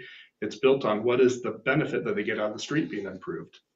And that's usually based on linear frontage or total lot square footage, or a combination of those two is how we typically determine them. And so again, what we've discovered is, although the original intent was to have Dowd and Knutsen and the city pay a greater percentage of those street improvements, what we've discovered is with the local improvement district, you're limited to only charging Dowd and Knutsen and city the same assessment at the same rate as what you're charging the others.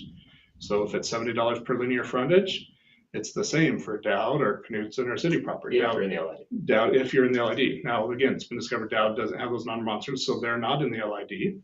The city's property with the park was taken out of the LID, but Mr. Knutsen's property is still in there. So he's being assessed at the same rate as every other property on the street because he gets the same benefit from the street being improved as the houses that have been there for 10 or 20 or 30 years. So it's not a matter of when you get installed. Again, these are things that we didn't know when we were signing non-remonstrance agreements with Mr. Knutsen or, making agreements with Dowd. The conversation was, we know that we've built a park here. We know we've got this new development coming in. It makes sense to do this project all at once rather than everybody hiring their own contractors and all coming in doing it separately. It makes sense to do as one project. That still holds true. But what we've learned is it does put a disadvantage on those homes that are already there and established, and it's an advantage to the new homes that are coming in that are adding to the traffic and everything else. We got to deal with state law, right? And again, there was a lot of criticism of some of those initial assessments that came out there that were deemed to be illegal. Those were those initial attempts as we were looking at it, is how can we put greater burden on the newer development? State law just flat out says you just can't. You've got to assess them fairly and equally with the other property owners. And that's the kind of the hard pill to swallow, because even as referred tonight, everybody wants the new developments to pay the greater portion. The development on that street is the development on the street, whether it happened years ago or it just happened recently. So it's a disadvantage of the LID, right? With everything, there's advantages of going through the LID process and there's disadvantages, and that's kind of one of the disadvantages is everybody wants to point at the new development saying they should pay for more, but with an LID process, they really just can't pay for more. They got to pay the same rate as everybody else. So to get at Councilor Lehman's point, it seems to me that the policy already exists, that like there is a policy in place that gets developers to pay those costs.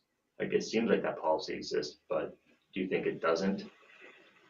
I mean, it's not working. There's no tangible evidence that it does. Right, it's not working right now. In this case, it's not working. Yeah. I think that part of the issue is that only part of the street is being developed, or development is only occurring on select individual properties on the street. So if it was a blank canvas and a developer came in and is going to build a whole new development, obviously a developer is going to be responsible for all the infrastructure and the development.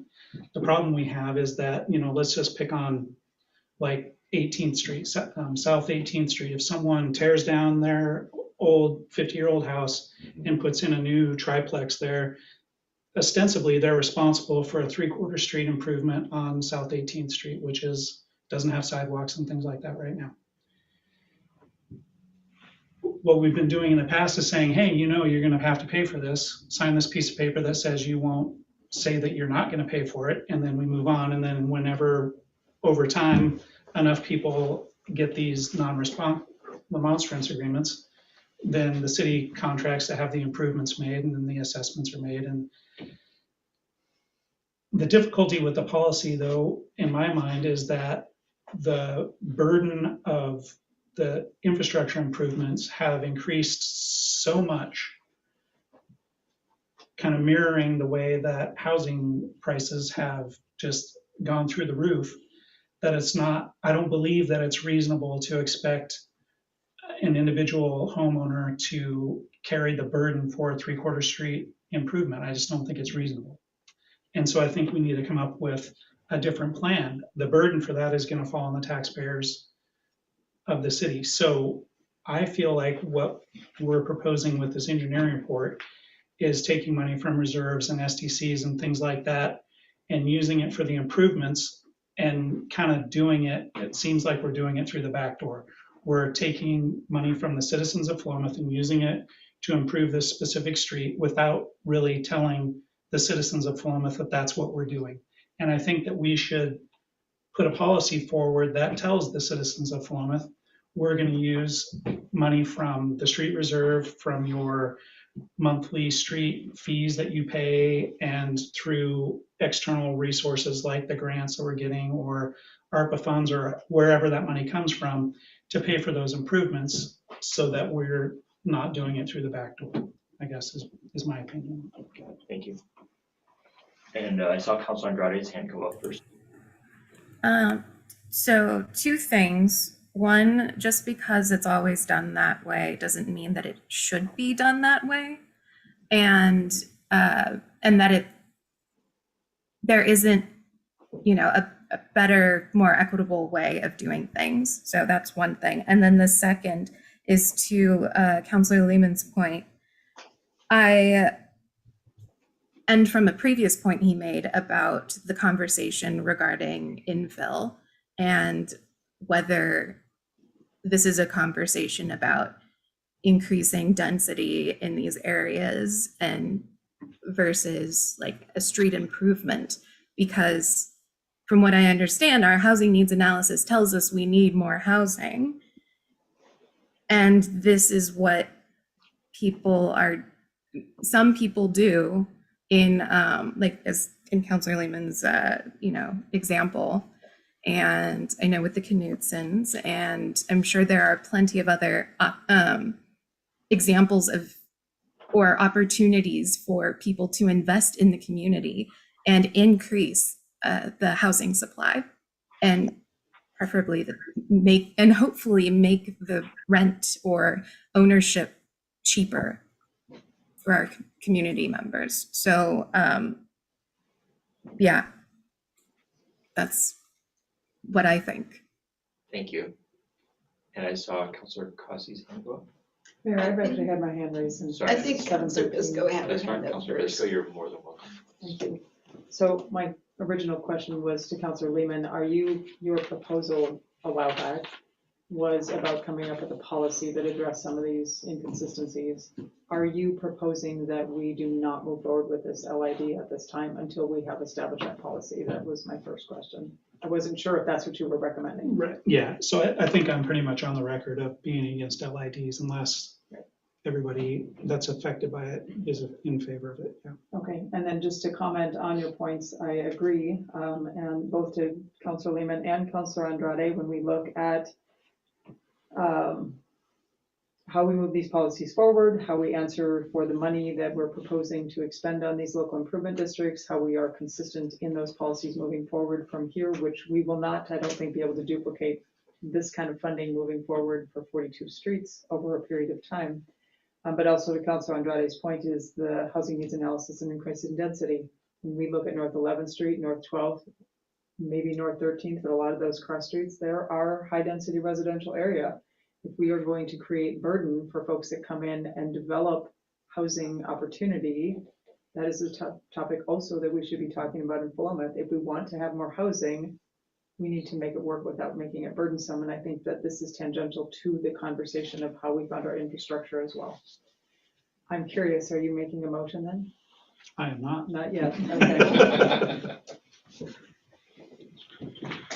Yeah. And yeah, my thoughts along those lines are, I don't think the city just can't budget. We're never gonna do all streets all at once, but it would be that if we developed or had a reason to do one street every number of years, maybe we would have the money, but we haven't been budgeting that into our SDCs or into our funds up until now, so there would be no expectation we'd ever be able to do that without increasing our SDCs, increasing our other fees, which people already believe are high.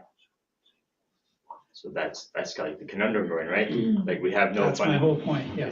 And we can't rely on grants, so it's either they're being paid by people who are developing, or it's being paid by city taxpayers, but we're gonna have to increase those fees. Yes, I just wanted to, I know this has come up in previous discussions as well, but there have to be additional funding sources, obviously, because these costs are prohibitive. And I certainly agree with Councilor Lehman on that point, that whether it's a local option levy, whether it's higher street fees and higher infrastructure fees, whether it's a gas tax or some combination of all the above, we have to have some additional funding in order to do this. And when it comes to that funding, people will object if they feel they're paying for a street that they'll never use. And I think even though, as you described this going through the back door, the city has the funds available and the street can be improved before all of these other funding sources can be implemented. If they can be implemented, why not do it? It seems like this particular street is in higher demand and is more heavily used than a lot of other streets that are also undeveloped. So that's one reason we might choose this one over other ones. It's a bigger priority for the city, right? Like that is the reason we might expend these funds at this time on this street, because it's been identified as one of the bigger priorities. Rather than one person suggested maybe South 19th or South 9th Street, right? I would suggest that seems like it's a lower priority for the city, but Councilor Kazi, you raised your hand, and then I know you have your hand up too, but Councilor, do you have a response? No. Councilor Lehman, do you have a response to that? Yeah, I did, actually.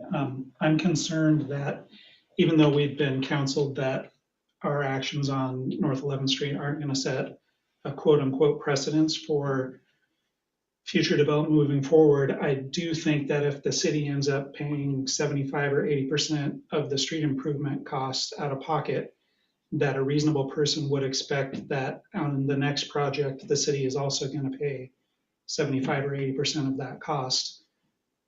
So I think it would behoove us to just put it in writing, and if we need to send that out to a vote of the citizens, that's perfectly acceptable to me also. I'm definitely not advocating for every time we want to do a street improvement that we have to go to an election. That doesn't make any sense to me either. So I'm not suggesting that. Councilor Bisco. So just a couple comments. I have heard for months that this is a priority street for improvement. I have seen no data in this process to verify that. It's all anecdotal. It's not a street that's identified in our transportation system plan, so it's not part of that scenario. And while I agree that I'm certain that the park has driven more pedestrian traffic to this street, I don't think that we can just argue the fact that, well, we perceive that it's a high priority street. I would say that we've had more actual reports to the council on other streets such as North 9th Street. So I just want to caution us from running down that road of, well, it's a priority street and it's been identified. Well, actually it hasn't. We don't have any statistics to back that. We don't have traffic counts. We don't have pedestrian counts. At least I have not seen it. Beyond that, what is that next step, right? So we're leaning towards maybe we should have a policy. What's the next step for the folks on North 11th Street? How do we put to rest some of the anxiety that this process has placed on those taxpayers? How do we move forward? Thank you. Chris, North 9th Street, parts that are unimproved on that county, there's a couple of properties that have their city in the city limits. Yeah, much of it's county and some of it's city. The county street, the county road they're responsible for the street where it's unimproved. That's my understanding, is that correct? Correct, yeah. So that's never gonna be a city street unless the county The, gives it to us. the thinking in the transportation master plan is when the county improves 9th Street, the city would improve our portion of 9th Street at the same time. That'd be done Mayor, together. can I just clarify my comment? Oh, yeah, I please. think I was not suggesting that we fully improve 9th Street. My point was to the factor of safety that continues to be brought up. If we're looking safety to safety, I think there's been more reports of concerns on North 9th Street. Sure, yeah, my point was that it's a county piece of property. Well, and the portion that's the safety concern for our residents happens to be city, not county. So The road safety- is actually county. So the road is county. I believe we've clarified that it's public works where the county line is. The segment where the complaints have been coming from is within the city Well, boundaries. you mean with Sarah's property. Correct. Yeah. And yes, Whereas I guess my concern is the sidewalk, lack of sidewalks along the hill, and that's a much bigger priority for me. But Chris, I'll say some of this has been said already, but with the comment, I guess, that the reason that 11th Street became a priority for the city wasn't based on traffic counts or safety concerns of, noted near misses or accidents. It was because of the recent development. That recent development alone was trigger for the city to make that a priority because we had private development taking place. We had non-remonstrance agreements in place. I mean, the only thing worse than a 2-year-old non-remonstrance agreement is a 10 or 20-year-old non-remonstrance agreement where you're going back on not the property owner that developed the property, but maybe 2 or 3 property owners removed that bought the property and didn't even know that the non-remonstrance agreement was in place, right? And then you hit them with it. So the reason it was a priority is because of the recent development, including the park, Heather Glen, and then Mr. Knutson's properties. That's what raised up as a priority project for the city. It wasn't based on traffic counts or those types of safety measures. and that was put into the capital improvement plan a while back. It was identified and captured in the capital improvement plan and then later into the budget, yeah. Any other comments, questions? With that, I will make a motion to table this conversation until a meeting in June. I think we don't need to make a decision tonight. I think it would be good to hear from the public on a few of these things. So I'll make a motion that we postpone this project until a future date. so are we abandoning the LID then? Is that what you're saying? By No. postponing this? I'm unclear. That we table this conversation, give us time to chew on it a little bit, gather more information. I particularly am interested in hearing from the public on some of the things that have been brought up this evening. Next process, or part of the process, Jim, is we can make a decision tonight. Right. Or we can postpone this decision. You have 60 days, basically, sorry, I'm looking at my notes here. You have 60 days to make a decision to either order the improvement to be carried out under the resolution, you can amend that resolution in some way, or to abandon the improvement. Councilor Lowe has his hand up. And here, there's hands up. And so, so when I make my motion, I should give it a particular date though, or should I just, yes, I guess I can Do the June, first first June. June council meeting to bring it back. Is that, I'm not good at tracking 60 days. That's but less that than means 60. Okay. We're end of April, so. So I'll make a motion that we table it until our first meeting in June. Second. Okay. Second, We have a motion on the table by myself, seconded by Councilor Lehman.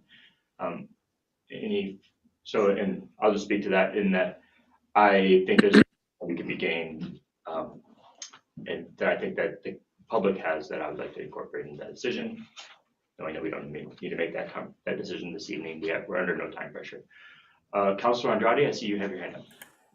I would like to suggest that we include Councilor Bisco's questions in that, at least in the agenda item summary for that, and to have them sent out to the property owners of what they think about, like, I don't quite remember all of the questions, so some of them might not be applicable, but I think it would be important to hear some of their thoughts on those. So I think we would need to be more specific, and you'd need to make a motion to amend my motion. Or you could wait until we vote on this, and then we could come back to that about what information would be included. Councilor Bisco? I'm just curious to your motion, we're tabling what? With the hopes that we review what? It seems a little bit open-ended, like we're just gonna postpone it. We don't have any clear direction within this motion as to why we're postponing it and what we hope to achieve between now and the first June meeting. Great question. My hope is that with any additional information that would come in between now and then, that we might be better informed to make a decision of whether or not to move forward with this LID.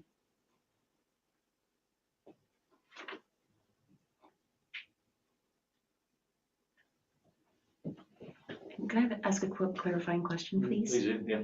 Will there be time for visitors' comments for the during visitors' comments to let them respond about Absolutely. the sidewalk Yep. self-installation, please? Yep. Right, thank you. Yep, if they're interested, please. So any further comments or questions about the motion that's on the table? Seeing none, all in favor of tabling this conversation until the first meeting in June, please raise your hand and say aye. Aye. Aye. Aye. Okay, all opposed, please raise your hand and say nay. Any abstentions? So motion carries 6-1, or 6-0 with one abstention. Who abstained? I'm sorry. 7-0. 6-1. Who's abstaining? Councilor Biscoe. Okay. So with that, I would like us to take a quick break. So take a quick break. We will come back. We'll take a 5-minute break, come back at 7:42, and we'll open up with visitors and comments. Visitor comments. If there's anybody who'd like to speak during visitor comments, please just fill out the form and bring it to me.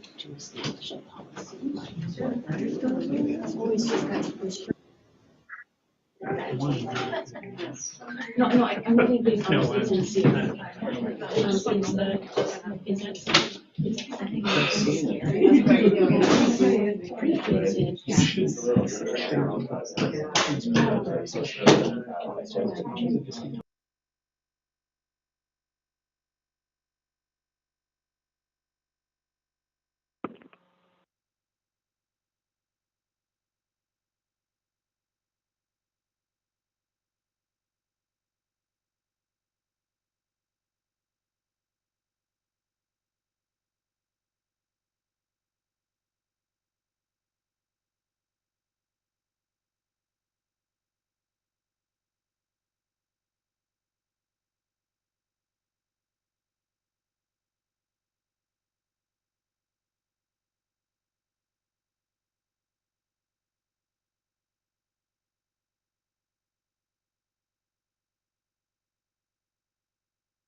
You have 1 minute remaining.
Councilor Nielsen, we're gonna get started.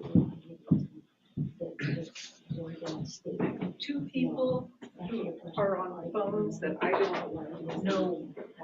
Well, I take it one on the phone might be. Okay. Mayor, I would like to make a motion to the past. Sorry, Mayor, I would like to make a motion to the past section. We'll have to wait for it. That's fine. I just wanted to let you know. Okay, thank you. So with that, I'm going to call the meeting back to order. And with that, we will open with visitor comments, which I added to the agenda. And first, we have, Mayor, point of order, were you going to address Councilor Andrade's motion? nope, we have visitor comments on the agenda next. So were we going to come back to it even though it had to do with the previous topic? Yes, that's correct. As I already announced, that we're doing visitors comments. Want to get to the people who are on the phone and people who showed up to give additional comment. So with that, I have Ms. Sorry, I know I'm not going to get your name pronunciation correct, but Carolyn Choquette? Yep. Perfect. Okay, I'm not gonna do I'm gonna do the best job I can. I'm not very practiced at this. And I'll just mention that, should read this out, but you have 3 minutes per speaker, a 30-second warning will be provided. Yeah. Good. Yeah, I could give you 10 minutes or 20 minutes, yeah. So, I'm Carolyn Choquette. I live on 24930 Grange Hall Road. And my alias in is Carolina the River. And for 11 years, I've been cleaning up at Marys River Park. I started and it was cleaning up homeless camps and went down to the river on this beautiful barn. It was covered with beer cans and plastic. And I just got a bag out and, if you can do it, do it. And I also have worked with Philomath on some of these problems. Even years before that, I requested doggy bags being put out and they snapped to it and said, where do you want them? And so I'm very appreciative. I've worked closely with Kevin Fear with some of our problems. When the garbage got to be too much for me to lug from the river to the garbage can, they helped out and got a dumpster out. And I help them. I call them and say, you're out of doggy bags, or you need to repair this bridge, it's a lawsuit waiting to happen. So every day, I'm in Marys River Park for 11 years. I see everybody, all socioeconomic levels, from people that are practically homeless to people with their Cadillac SUVs. And they're using it, and the use has skyrocketed in the last couple of years. People value it. I had a bunch of kids at Marys River Park. Last weekend, we counted 311 trilliums. There's not very many parks in Oregon that you can find that many in such a short area. We have, I fear that Philomath is reaching in Marys River pocket and taking stuff and not watching out for its beauty and its worth. I think we need to start looking at this park in more of a Tom McCall way than the way that we've been taking advantage of it. I want to talk, am I already at half a minute? See, I should really shut my mouth. There are 3 things that I'm worried about. One is the new intake flow on the, I have a feeling that that's going to affect the downstream flow on the bar. I don't know. I don't think anybody's even looked at it. 30 seconds. Sorry. Oh, Lord. Okay, and then the swale, I have worries about, it feeds into the toe of the bar and it's going to cause erosion, and it's going to be deflected by the revetment, and it's going to probably get you a lawsuit with Gathering Together Farm when it starts eroding its side of the river. I'm trained in hydrology, just to say I know what I'm talking about. Also, the swale I'm wondering about the pollution. We know that rubber off the roads is what's killing salmonoids. That's pretty recent research. Ton. And also, sorry, there's two more things. You're more than welcome to just email the council. Okay, I will, because there's, and at one point, I wish you would put a petition up so that we knew that there was gonna be a land use change, because a lot of people were blindsided. So with that, do we still have Ms. Foster on the phone? I believe so. Yep, I'm here. Excellent. Welcome, Ms. Foster. Welcome to the meeting, and we can give you 3 minutes. Okay, did you already go over OR 863? No, that is something that's on the agenda for later this evening. Oh, okay, because that's what I wanted to talk about. That's fine. Am I allowed to do that off in the 3-minute open comment period? Yep. Yes, you can. Your 3 minutes starts now.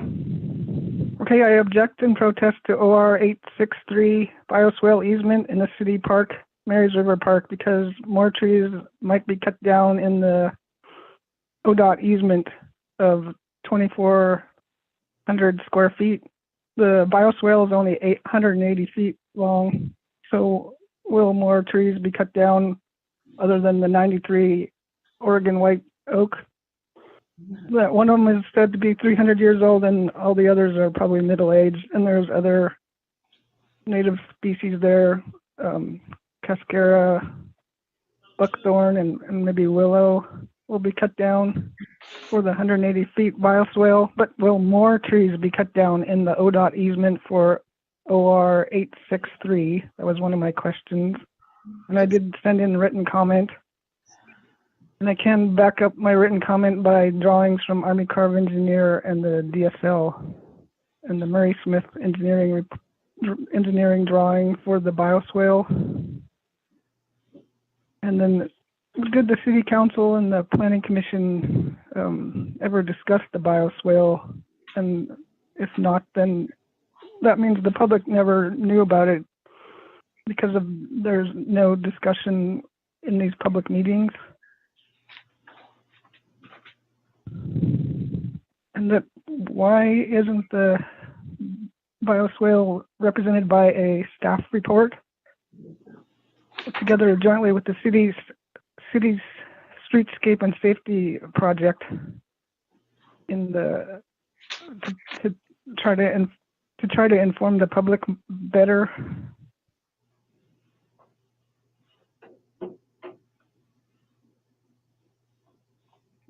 I think that was all, but I did send in an email as another part of my comment. Thank you. You're welcome. Thank you very much for your time and for being here with us this evening and for your patience. Thank you very much. Welcome. Just confirm for the record and for Rana's benefit that the council does have a printed copy of the email that was sent just shortly before 5 p.m. today. That's right. We have that right here with us. Thank you. So, with that, I was understanding, so I'm sorry. I almost moved on. However, my fault. I have 2 folks that signed up for public comment. I think it's, Mr. David Hansen. Perfect. So I live at 358 North 11th. First of all, I've come to these meetings to do this agenda or whatever, and every time it gets tabled, right? So is this tabled again? It's the new assessment for our property. Anyway, bottom line is, what I think needs to be done is the street should just be shut off again at Pippa Lane, because that's where all the traffic has started. There's 8 houses on between Pioneer and Pippa Lane. We don't make much traffic, but all the traffic's coming from Quail Glen, Heather Glen, whatever else goes on that side of the street. So go back and shut the street off and put all your money into 9th Street and send everybody that way. People can walk on the sidewalk to the playground, and there isn't any place to park up there. So there's no sense in making more road to it, come in from 9th Street, fix 9th Street. That's what I think you should do. And again, I come here thinking, oh, this time I'm gonna have to pay $4,900 when I'm kind of okay with that. But now again, by the time we want a sidewalk next year, it's gonna be twice that much. And why was it tabled? Why don't we, I don't understand why we don't have a plan here, it don't sound like. So go back and shut the street off, send everybody to 9th Street, and we'll all be really happy. Thank you. And next we have Ms. Deborah Williams signed up. I actually just have a couple of questions. How many of the affected property owners have come out in favor of this project?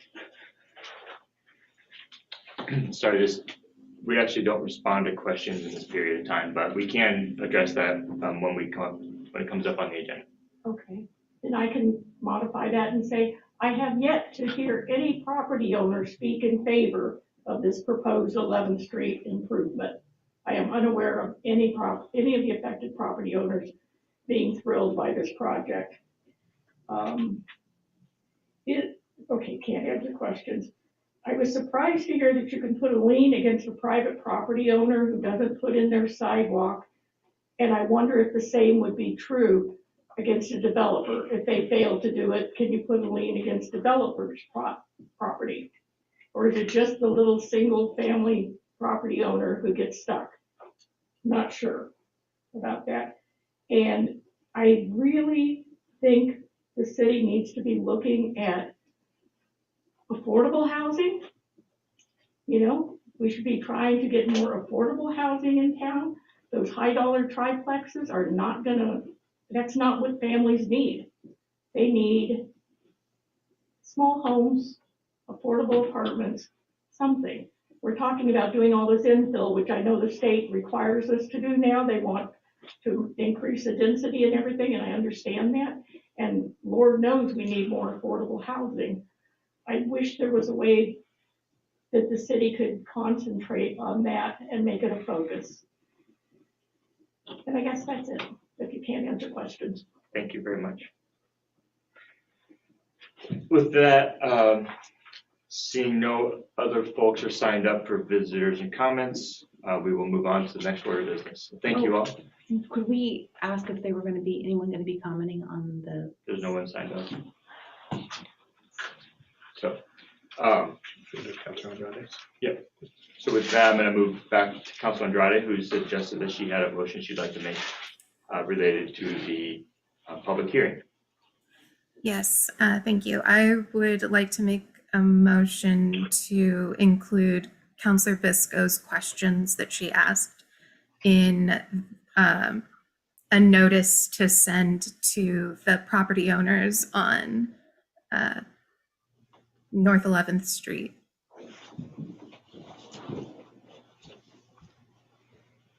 And I would want to see those questions. Before we. I agree. They weren't questions as much as they were requests for documentation. And I can provide that list now, but I'd second the motion with that amendment. So can you be, so first of all, go ahead and second it. Okay, so I'll second the motion. And then I'd like to propose an amendment. So my request was for staff to provide the full council with the final conditions of approval for Heather Glen, the email from the engineers regarding the conditions of approval, or recommended conditions of approval, I should say. I believe that's a July 2016 email. The email from Public Works that Chris mentioned was part of that conditions of approval process. The staff report for the decision on Heather Glen, the land use decision. A city confirmation of the Afro District properties that are within North 11th Street. We have it, but I'd like to see that coming from the city going to the council. And then there is a notice of planning commission decision, and I think there's 3 pages of that information as well. And I think that will answer a lot of the questions that were offered by the public this evening. It will certainly at least give us an indication of what responsibility Heather Glen has towards infrastructure improvements. Sorry, you're making amendments. That's supposed to be the idea, but that fifth point, I didn't quite catch the last point. I don't know if it's the So fifth. the notice of the planning commission decision, No, so it should be final conditions of approval. I got everything else. We don't need to go over it again. It was the ones that are properties on both 11th Street for the LID that are under consideration and also part of the F Street Road District. So we have a proposed amendment to the motion. But first of all, we have to, and a second on the proposed amendment. But we still need to vote on whether we want to have the first, sorry, can you walk through the This is an process? amendment to that motion. Yes. So we're looking for a second. There's Yeah. somebody waving their hand. Did somebody do it? We have a motion made by, a motion to amend by Councilor Visco and seconded by Councilor Andrade. Okay, good. So now we only have one motion on the table, It is to amend the underlying motion, and then we're gonna vote on the underlying motion. depending on how it's amended or not. Yes, Right. So, So we're voting on the amendment first. right. so Can I ask a clarifying question? So you were saying to the council, right? Then you, when I'd you like to mentioned, see this, I'd like to see this provided by staff in the record, in our Correct. agenda to the full council. but Councilor Andrade said to the public. That would be. In a- that case, To the. yeah, public. I would, Right. in that case, I'd like to change it a little bit to say, wait, like, no, to- no. well, no, I was just gonna say so that the public can get, like, to notify them that these documents are here and Yeah. wanting to hear their Right. thoughts on You it. only have one motion to amend on the table at one time. That's the process. So we have do you want to speak to your amendment? Because it's really confusing, but, or you just want to vote on this? I don't know why it's confusing, it's just documents. No, So no, my- your motion is not confusing, it's everything else. Okay, so the amendment is just to provide council with the context to the responsibility of Heather Glen, making sure that we understand what their responsibilities are as it relates to North 11th Street. We got it, we already got it once, so it's fine. You asked me to No. speak to my amendment. May I do that then? You may, if that's what you wish to do, yes. Just to clarify the Afro district piece of that, I don't know how much weight we're putting on that, but I think it's important that we do understand that the east side of this local improvement district as proposed is in fact also part of the Afro taxing district. So it's just information for the council to be aware. Okay. Councilor Costa. Question, I'm confused, so I would like to confirm, I believe there are 6 items you're requesting. So the conditions of approval, email from engineers, email from Public Works, staff report, confirmation of Afro district, and notice of planning commission decision, is that correct? That is correct. Thank you. Okay. And Councilor Andrade. I wasn't trying to change my motion. I was trying to show how what I asked was that I want these documents to be made available to the property owners. So I don't know if that involves a word change or if that is just something we have to, Councilor Visco. That would be an amendment to the motion, so I think we stick with what the mayor suggested, which was to vote on this amendment, and then we can make additional amendments to the motion if we need to. Thank you. Do you have a comment? I just wanted to reread that. We can vote on this first, actually. I'll come back to that comment. Okay, thank you. So, all in favor of amending the motion as stated, please raise your hand and say aye. Aye. Aye. Okay, aye. Aye. Okay, so motion carries unanimously. The amendment. The amendment to the motion carries unanimously. So With that, you have any further amendments? I was just going to ask if we could restate Counselor Andrade's initial motion prior to the amendment. I can. Okay. Counselor Andrade's motion was to include Counselor Bisco's questions that she asked in a notice to send to property owners on North 11th Street. So in that case, do I need to change it? Or to send the request, send the documents that she requested, or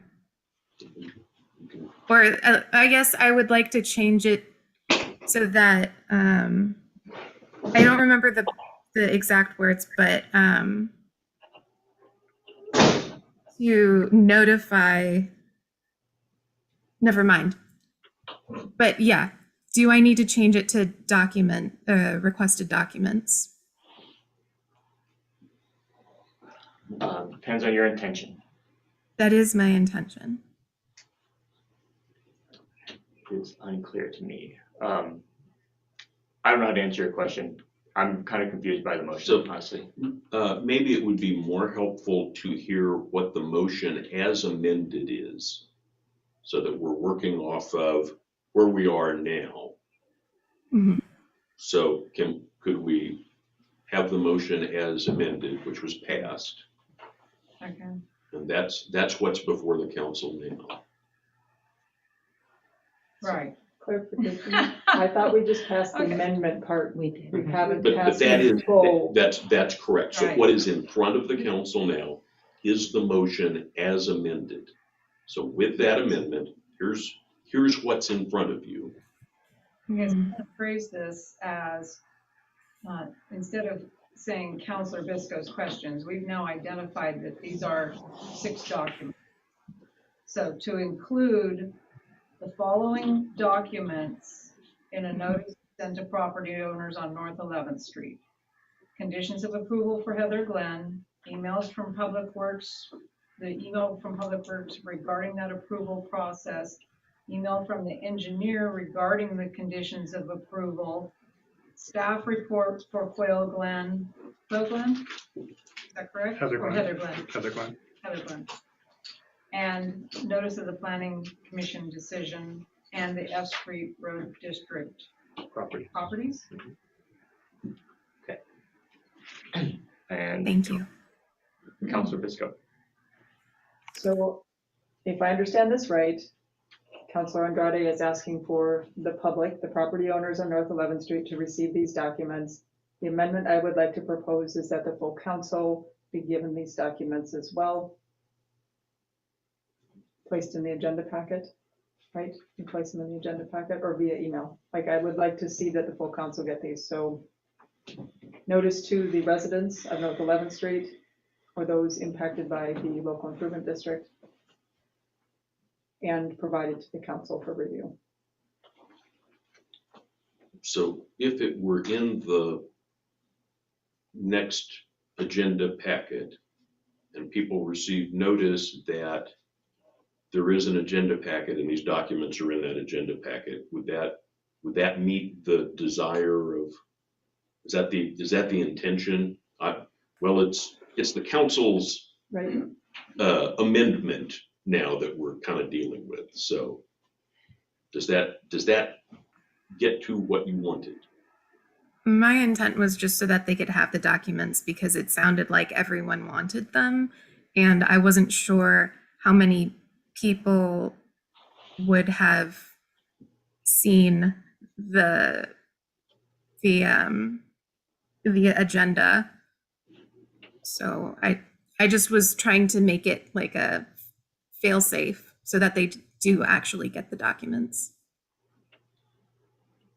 My concern is that the way that the motion is read right now, they would get a pile of documents that wouldn't have potentially wouldn't have much interpretation or clarification, and it could just be a mess. Counselor Bisco. So all of those documents have to do with the responsibility of Heather Glen as it relates to infrastructure. And we have talked about all but the staff report this evening in this public meeting. So a simple summary letter from the city that these are documents related to this proposed local improvement district might suffice. I would say to Councilor Andrade's, oh, go ahead. Oh, sorry, I was just gonna say thank you. That sounds like a good thing. Go ahead and finish. Could I offer a suggestion? Please do. That we provide the documents in a council packet, post the documents on the city's website, and let the property owners know that if they don't have website access, we will have copies of the documents available here at City Hall that they could pick up, rather than mailing a large packet of documents out to each property owner, which some are going to look at, some aren't. Would you then send the letter? Is that what you're suggesting? You'd send just that letter of notice, letting them know that? Like you'd communicate in a single letter that that packet would be available and that it's posted online? We could do that. I like that. I think that sounds more fiscally responsible. I honestly didn't think that you were going to mail it. So just because we get packets on our doorstep, or that you would send it by email. Cheaper to mail it than to have somebody hand deliver each of one of those. So I'd recommend just as suggested, we'll send a letter when they're available on the website. No, I agree. I like that suggestion. Okay, and somebody want to so move? Yes. So moved. Okay. Okay, so who made the motion? Did Councilor Andrade, did you make the motion to do that? No, Councilor Kazi just did. Councilor Kazi. Kazi did? Okay. And the second was? And was Councilor Thank you everyone for helping to make this motion. And the motion was Councilor Kazi to post these documents on the city's website and send a letter to the properties within the North 11th Street Road District and an email to the city council members notifying them once they've been posted. Yes, but instead of the road district, I believe it's the North. The North 11th Street LID, thank you. Properties to be assessed. Yes. Great.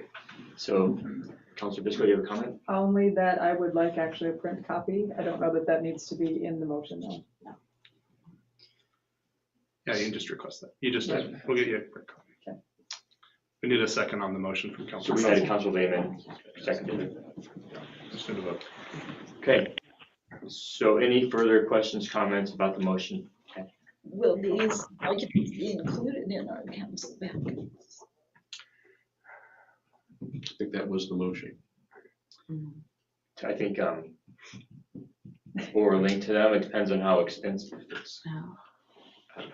So I don't know how big the staff report is. The email from the engineers is 4 pages. I've seen a copy of it. It's not my copy though.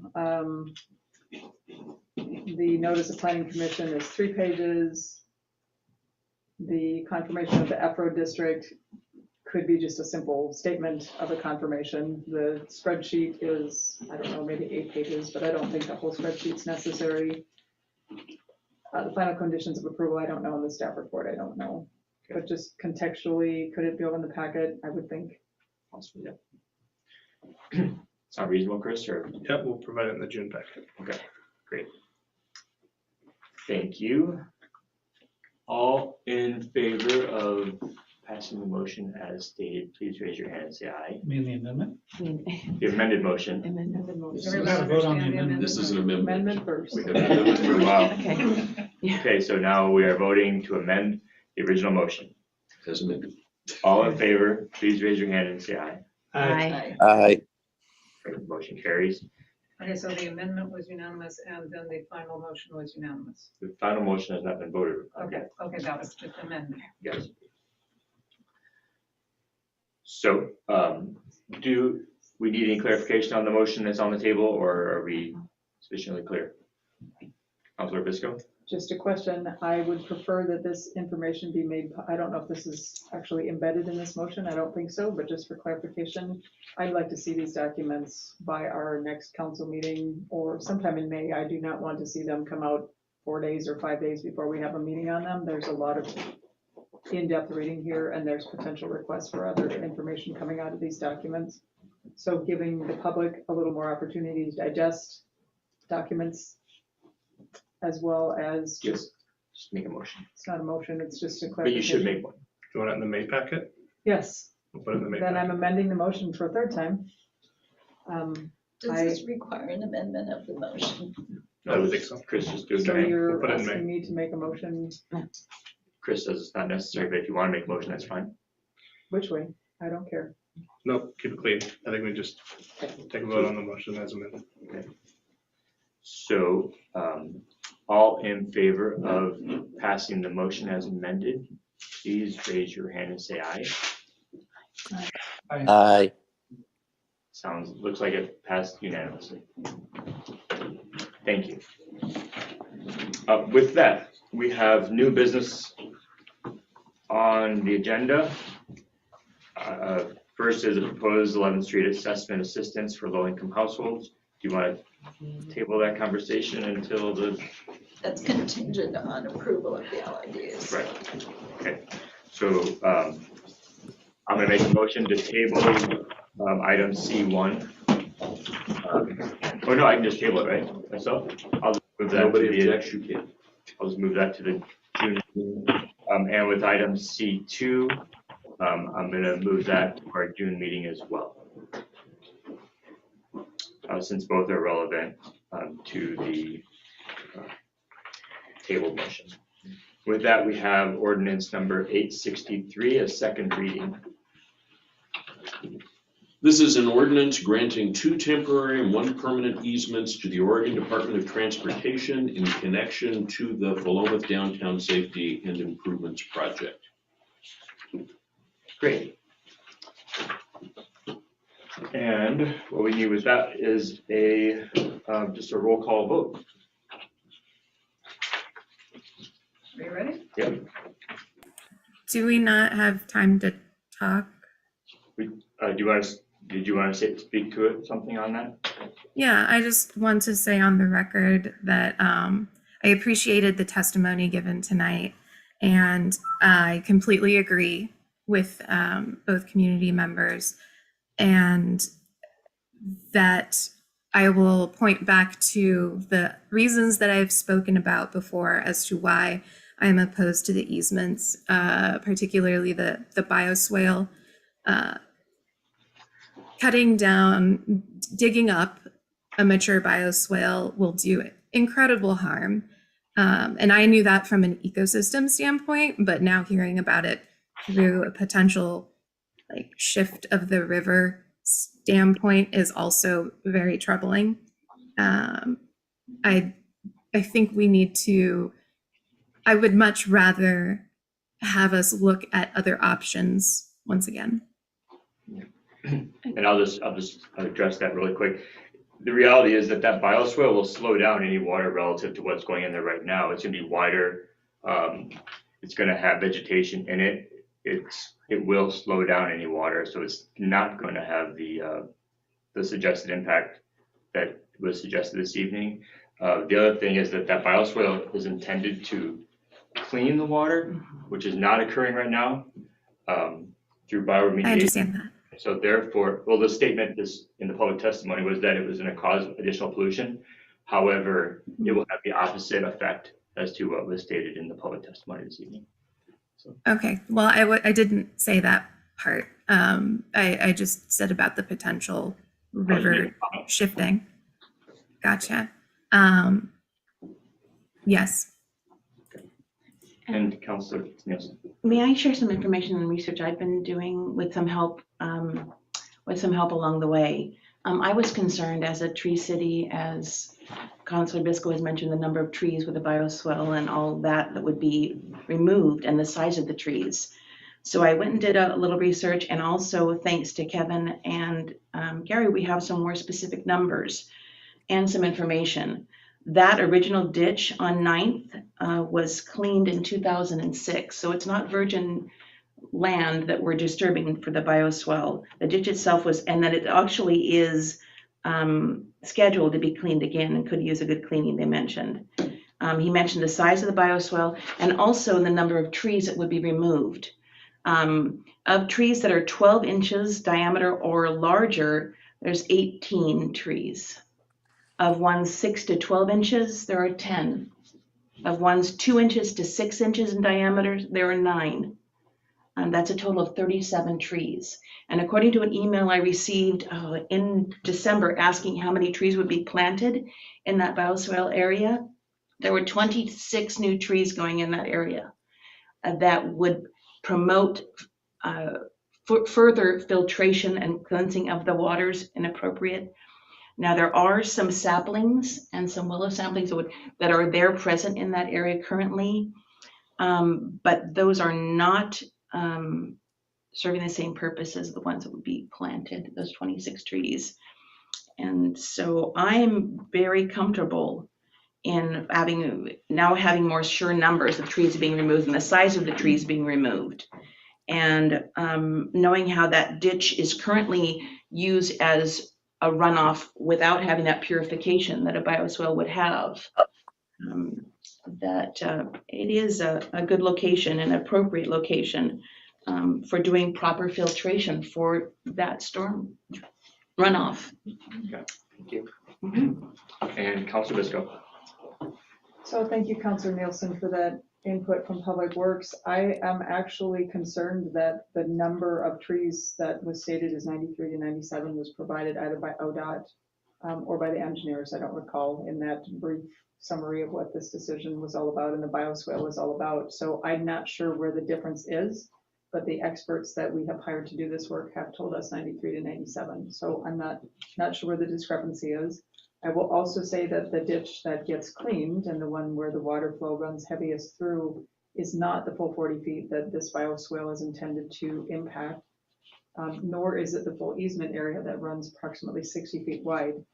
The challenge with that is we're not just cleaning the ditch that exists right now, we're actually extending into we're actually interfering with a natural ecosystem and a natural bioswale that already exists that actually does do very much more than the bioremediation that is planned for this bioswale. So it's a much larger ecosystem down there. We've had some folks look at that and what that process is and kind of that, I don't know, that bulb out or that bowl where all that water sits is a far greater established natural bioswale. Beyond all that, because I don't think any of us are in a place to really argue that from a standpoint of education and license and title.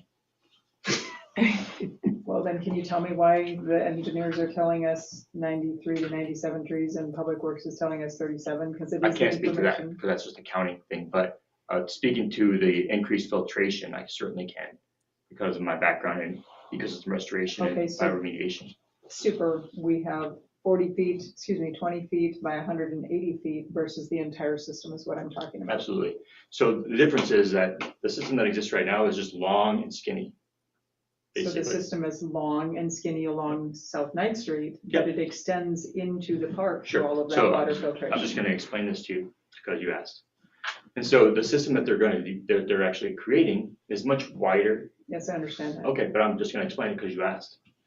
So it's much wider, shallower, has a lot more plants that are designed to actually collect the toxins the pollutants that are actually in the water. And so when they're installed, it's going to be a much more effective biofilter. And yet the water that's going to have to go through is going to go through soil, which is a very effective biofilter as well. And so when the water goes through, it's going to filter through and therefore leave the different pollutants along the root systems that's being passed by.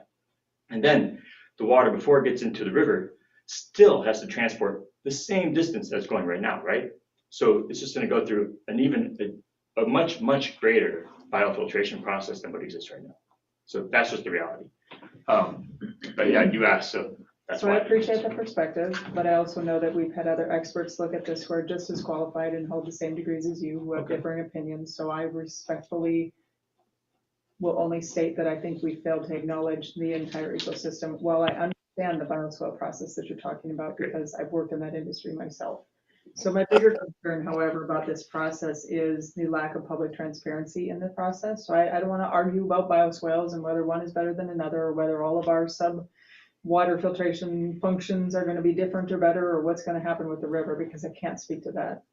But the concerns that have been brought to me by the public and that I realized in this last meeting when it was disclosed that the city manager made the decision alone without public engagement and without city council involvement means that we've made a land use decision on a public park of which we had presumably made an agreement to protect with the people of Philomath. And that goes back to Philomath 2000. That's the concern that I have about right now, which is the council found out in November, about this bioswale. We had heard nothing on Public Works before that. There was no documentation. The decision had already been made. The public was not involved or informed. Somebody very specifically goes, why didn't they put signs down here that said pending land use? We do that for our land use. And I'm presuming that taking park and building a major infrastructure project is a land use decision, certainly one worthy of getting public engagement. That's my concern about this right here. I had the opportunity, this ordinance. I had an unanticipated opportunity to speak to the ODOT team that is working on this project. It wasn't something that was planned. And they expressed to me that at this date, it is unlikely we will be moving forward with the Downtown Streetscapes project this year because it is so late. By the time we go out with the request for proposal, it's very likely this won't start until next spring. So my question is there a real urgency, which I think Councilor Lehman addressed the urgency or the emergency part of our last meeting's intent with this ordinance? And would it be best if we step back for just a moment and gave public engagement opportunity to the folks that actually own Mary's River Park, which is we the people of Philomath? I don't think we've done that due diligence, and I just want that stated for the record this evening. Thank you. And I see Councilor Andrade has her hand. I just wanted to say I fully support what Councilor Bisco said, and I can't say it any better. We need more input, and yeah, we just need more input. Thank you. With that, we have a roll call vote. Catherine Bisco. No. Ruth Causey. Yes. Matt Lehman. Yes. David Lowe. Yes. Teresa Nielsen. Yes. Jessica Andrade. No. Chaz Jones. Yes. And with that, that is all that's on the agenda. I'm going to just add one more quick thing. I'm going to add a council report. May 30th, I'm planning a party downtown on 13th Street, plan to close the street and hire a band to have a big party. And just wanted to make that announcement. Is that an invitation? It's an invitation for everybody in the community to show up. Awesome. With that, we're adjourned. Thanks. Said May 30th? Monday, May 30th.